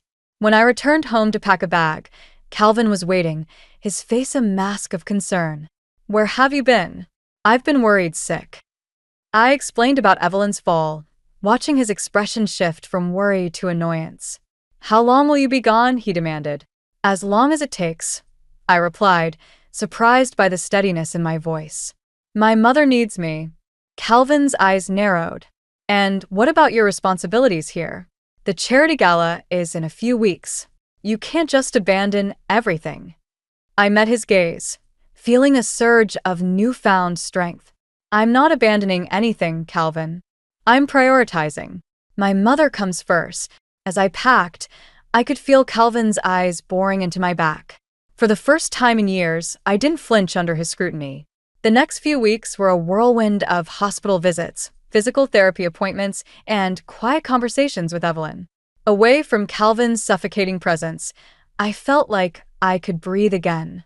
One afternoon, as Evelyn napped, I found myself browsing cooking websites on my laptop. A recipe for her favorite lemon tart caught my eye, and before I knew it, I was typing out my own version, complete with tips and personal anecdotes. "What are you working on?" Evelyn's voice startled me. I turned the screen towards her, suddenly shy.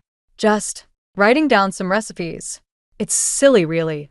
Evelyn's eyes lit up as she read. "Silly? Michelle, this is wonderful. You've always had a gift with food. Why haven't you done anything with it?" I shrugged, thinking of all the times Calvin had dismissed my cooking as just a hobby. But here, in this quiet hospital room, his voice seemed far away. "You know," Evelyn said thoughtfully, "there are websites where people share recipes and stories. Blogs, I think they're called. Have you ever thought about starting one?" The idea took root, growing stronger with each passing day. In stolen moments between caring for Evelyn and fielding increasingly demanding calls from Calvin, I researched food blogs, learning about web design and social media strategies. As Evelyn grew stronger, so did my resolve. The day before I was due to return home, I sat at my laptop, finger hovering over the publish button of my newly created blog. "What are you waiting for?" Evelyn asked, a knowing smile on her face. Taking a deep breath, I clicked. Michelle's kitchen was live. That night, as I packed my bags, my phone buzzed with a notification. Someone had left a comment on my blog, then another, and another. With each positive response, I felt a piece of myself, the real Michelle, not Calvin's carefully controlled wife, coming back to life. As I drove home the next day, my mind raced with possibilities. The blog was just the beginning. For the first time in years, I had something that was truly mine, a secret that gave me strength instead of shame. Calvin was waiting when I arrived, his arms crossed. "Welcome back," he said, his tone clipped. "I hope you're ready to get back to work.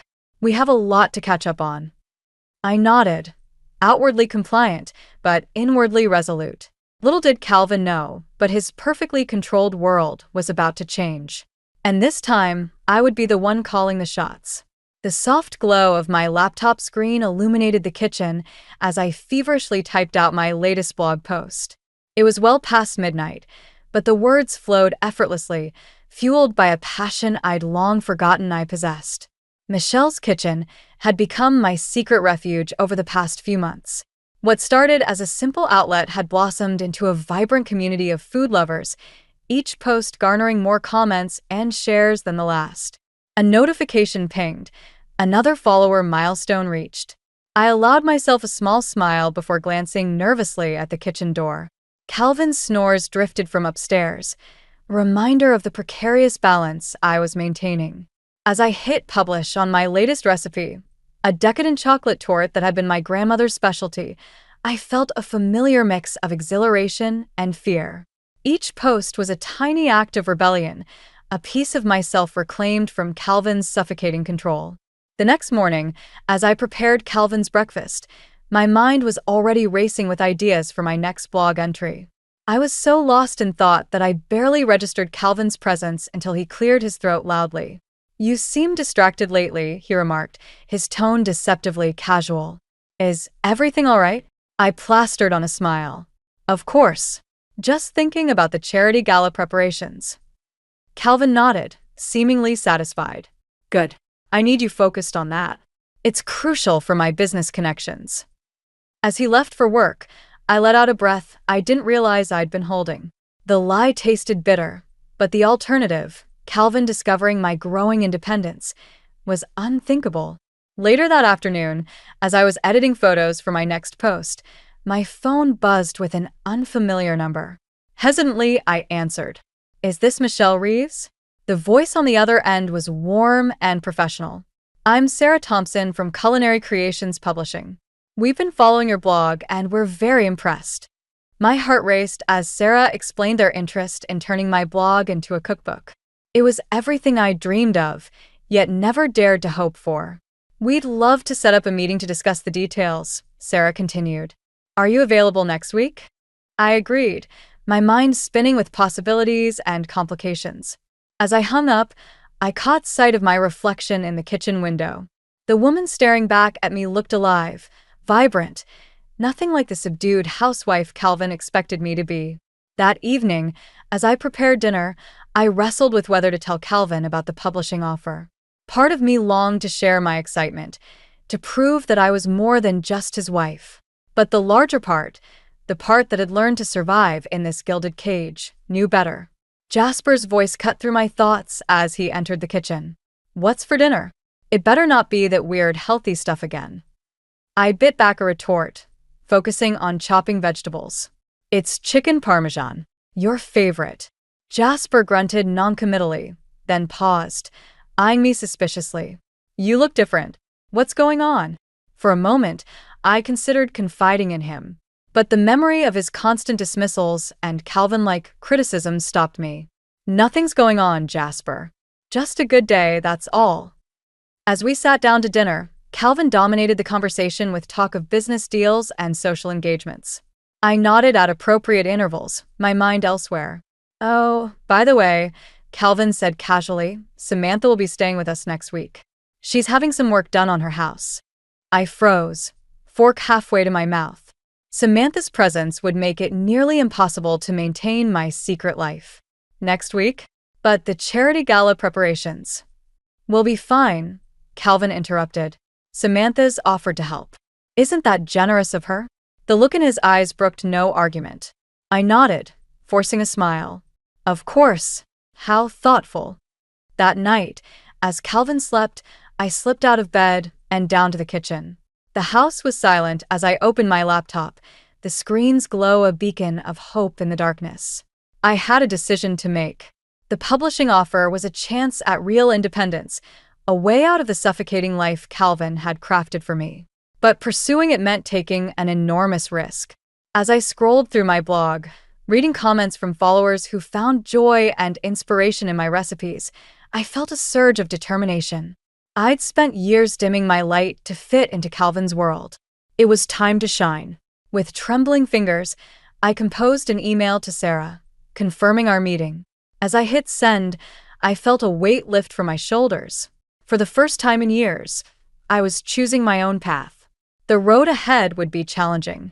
Samantha's impending visit, Calvin's constant surveillance, the secrecy required to pursue my dreams. It was a precarious balancing act.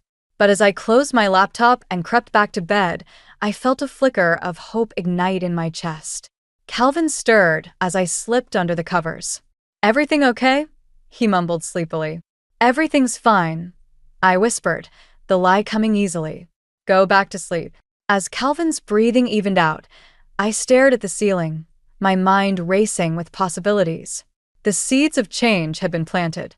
Now it was time to watch them grow and to prepare for the storm that would inevitably follow. The day of reckoning arrived with the subtlety of a thunderclap. I stood in the kitchen, my hands trembling as I clutched the advance check from Culinary Creations Publishing.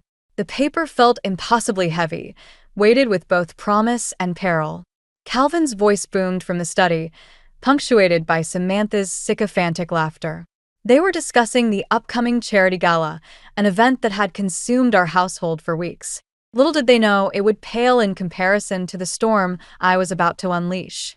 Taking a deep breath, I squared my shoulders and marched towards the study. Each step felt like a small rebellion, years of suppressed anger and resentment fueling my resolve. "Calvin," I said, my voice steadier than I felt, "we need to talk." He looked up, annoyance flashing across his face. "Can it wait? Samantha and I are finalizing the gala details." "No," I replied firmly, "it can't."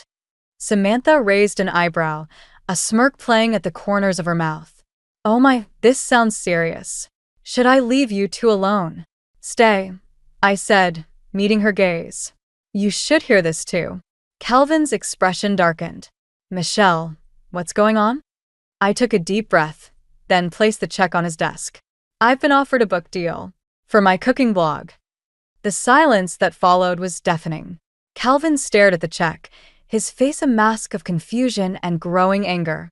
Samantha's smirk had frozen, her eyes darting between Calvin and me. "Your cooking blog?" Calvin's voice was dangerously low. "What cooking blog?" "The one I've been running for months," I replied, a hint of defiance creeping into my tone. "The one that's gained thousands of followers. The one that's going to be my ticket to independence." Calvin stood abruptly, his chair scraping against the hardwood floor. "Independence? What the hell are you talking about, Michelle?" I stood my ground as he loomed over me. "I'm talking about leaving, Calvin. This marriage, this life you've trapped me in, I'm done." Samantha gasped dramatically, her hand flying to her mouth in mock shock.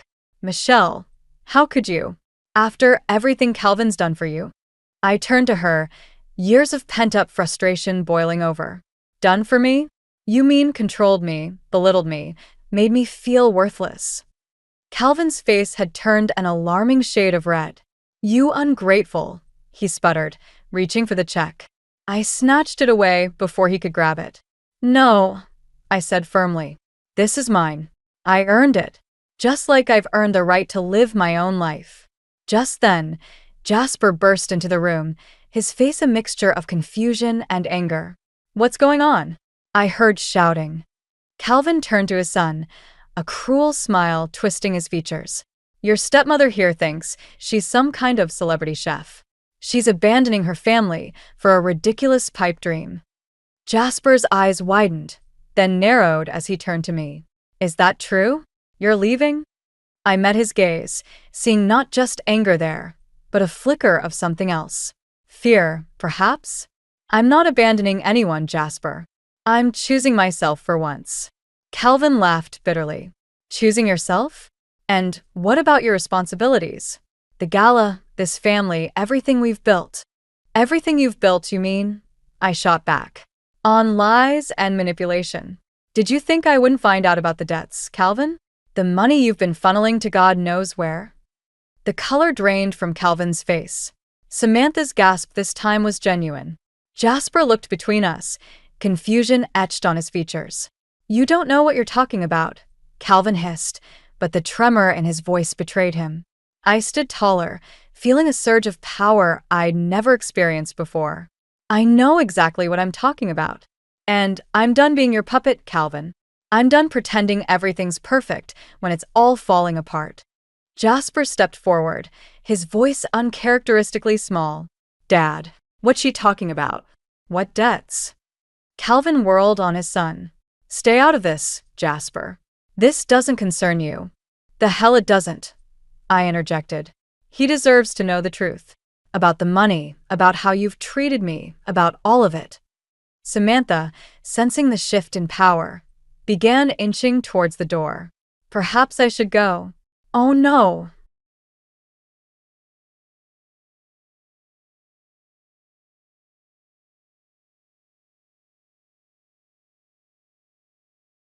Lunged for me then, his face contorted with rage. But years of pent-up anger had made me quicker, stronger. I dodged his grasp, watching as he stumbled, his carefully constructed image of control crumbling before our eyes. Don't you dare touch her, Jasper shouted, surprising us all as he stepped between Calvin and me. In that moment, looking at Jasper's conflicted face, I saw a glimmer of the boy he could have been without Calvin's toxic influence. It almost made me waver. Almost. I'm leaving, I announced, my voice ringing with finality. I've already packed my bags. I have a place to stay and a future to build. One that doesn't include any of this. As I turned to walk out, Calvin's voice, now tinged with desperation, called out. You'll never make it on your own, Michelle. You need me. I paused at the doorway, looking back at the man I'd once thought I loved. No, Calvin. I don't need you. I never did. And that's what scares you the most. With those words, I walked out of the study, out of the house that had been my prison for so long. The warm summer air hit my face, carrying with it the promise of freedom and a life reclaimed. Behind me, I could hear the chaos erupting, Calvin's shouts, Samantha's shrill voice, Jasper's confused questions. But for the first time in years, none of it was my problem. As I climbed into my packed car, I allowed myself a small smile. The road ahead was uncertain, but it was mine to travel. And that made all the difference. The aftermath of my confrontation with Calvin unfolded like a slow-motion car crash. I had taken refuge at Evelyn's house, my phone buzzing incessantly with messages from Calvin, Jasper, and even Samantha. I ignored them all, focusing instead on the next steps of my newfound freedom. 3 days after I left, a loud knock at Evelyn's door shattered the peaceful morning. I opened it to find Jasper, his face a mix of anger and confusion. We need to talk, he said, pushing past me into the house. I sighed, closing the door. Jasper, I know you're upset, but... Upset, he interrupted, his voice cracking. Dad's falling apart. The charity gala's been canceled. There are rumors all over town about financial problems. What the hell is going on?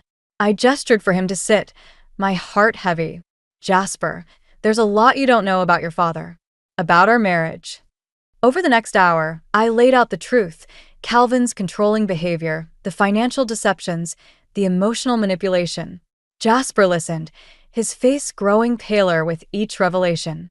But he always said you were the one who was bad with money, Jasper mumbled, his world visibly crumbling around him. I reached out, touching his arm gently. Your father is very good at twisting the truth, Jasper. I'm sorry you're caught in the middle of this. Jasper stood abruptly, pacing the room. I don't understand. If things were so bad, why didn't you leave sooner? The question hit me like a punch to the gut. It's not that simple, Jasper. Your father. He has a way of making you doubt yourself, of making you believe you need him. Jasper's phone buzzed, Calvin's name flashing on the screen. He ignored it, looking at me with a mix of emotions I couldn't quite decipher. I have to go, he said finally. I need time to process all this. As Jasper left, I felt a weight lift from my shoulders. The truth was out for better or worse. The next day, as I was working on a new blog post, my phone rang. It was Sarah from the publishing company. Michelle, have you seen the news? She asked, her voice tense. I frowned, opening my laptop to check the local news site. My heart stopped as I read the headline. Prominent businessman Calvin Reeves under investigation for financial fraud. The article detailed allegations of embezzlement, tax evasion, and misuse of charity funds. Calvin's carefully constructed empire was crumbling before my eyes. As I hung up with Sarah, assuring her that the scandal wouldn't affect our book deal, another call came through. It was Samantha.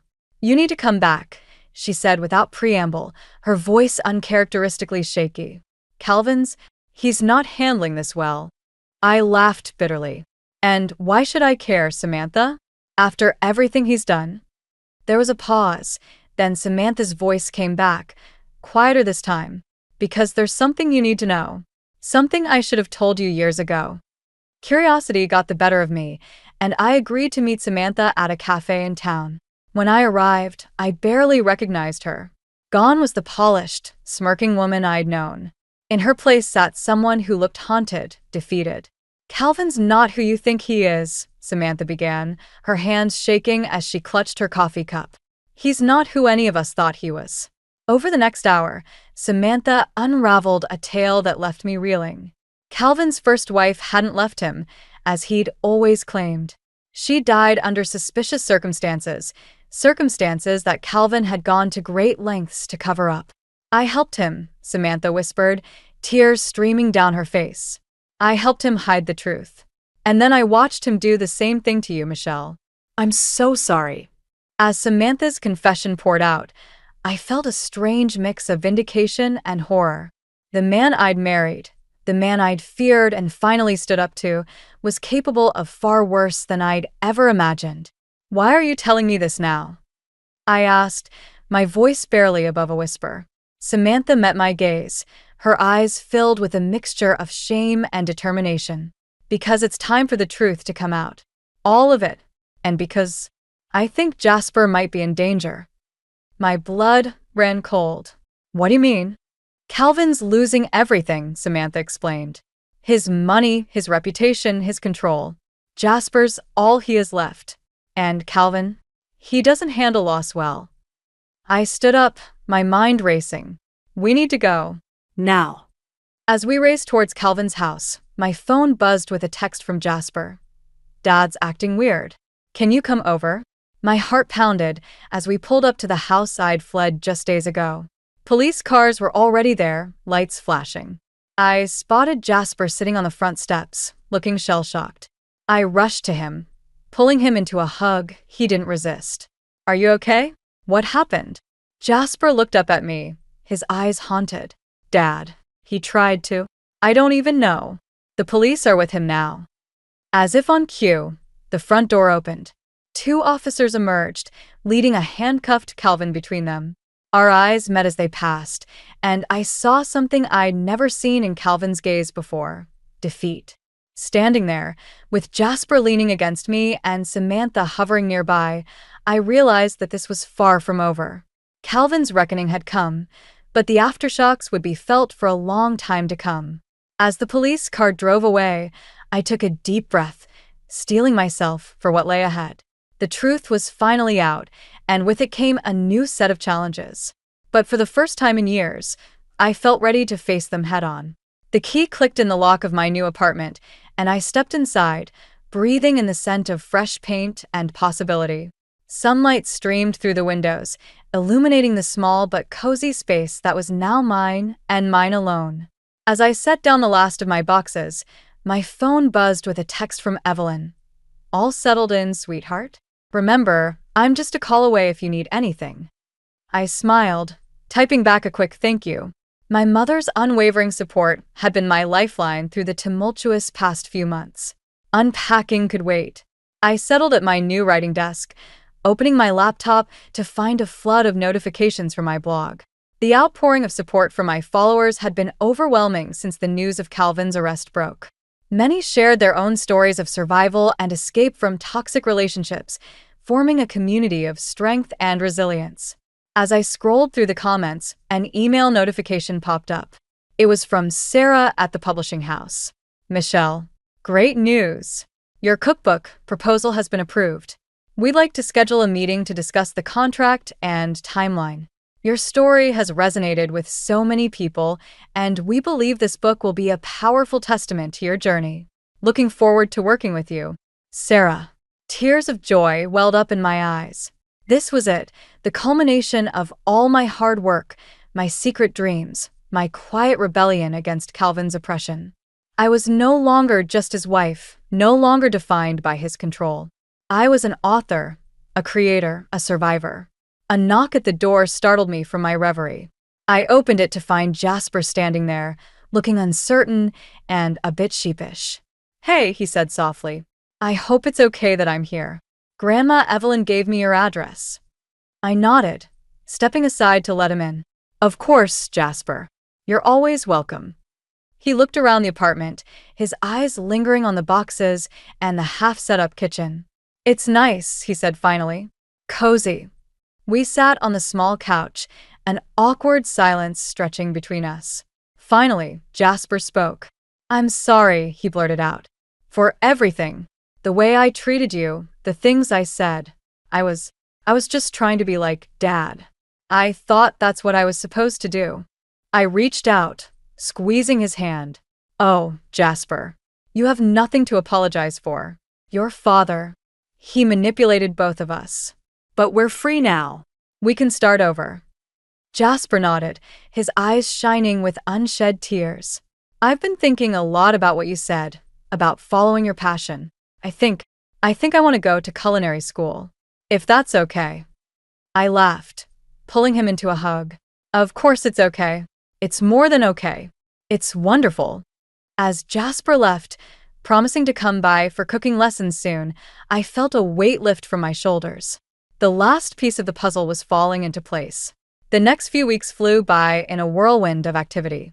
Meetings with my publisher, planning sessions for my cookbook, and a steady stream of blog posts kept me busy. But it was a different kind of busy than I'd known with Calvin. This was fulfilling, energizing, purposeful.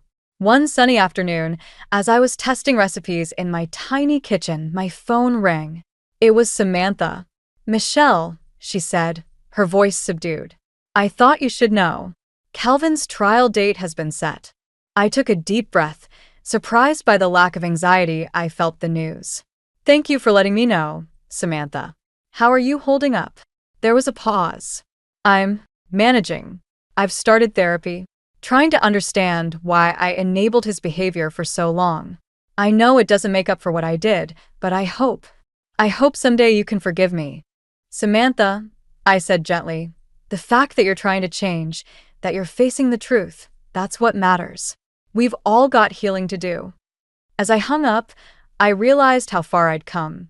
The woman who had trembled at Calvin's every word, who had doubted her own worth and abilities, was gone.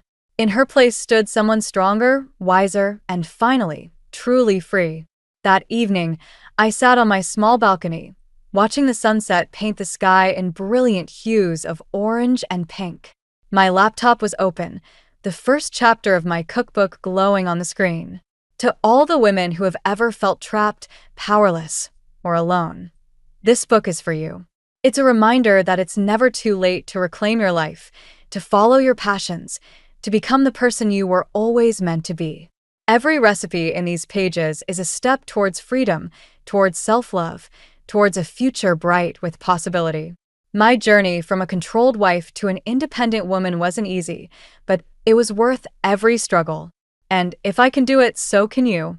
So tie on your apron, preheat that oven, and let's cook up a new life together, one delicious, empowering recipe at a time. As I typed the last words, I felt a sense of peace wash over me. The road ahead might not always be smooth, but it was mine to travel. And for the first time in years, I couldn't wait to see where it would lead. I raised my glass to the setting sun, toasting to new beginnings, hard-won freedom, and the sweet taste of a life reclaimed. The best was yet to come, and I was ready for every moment of it.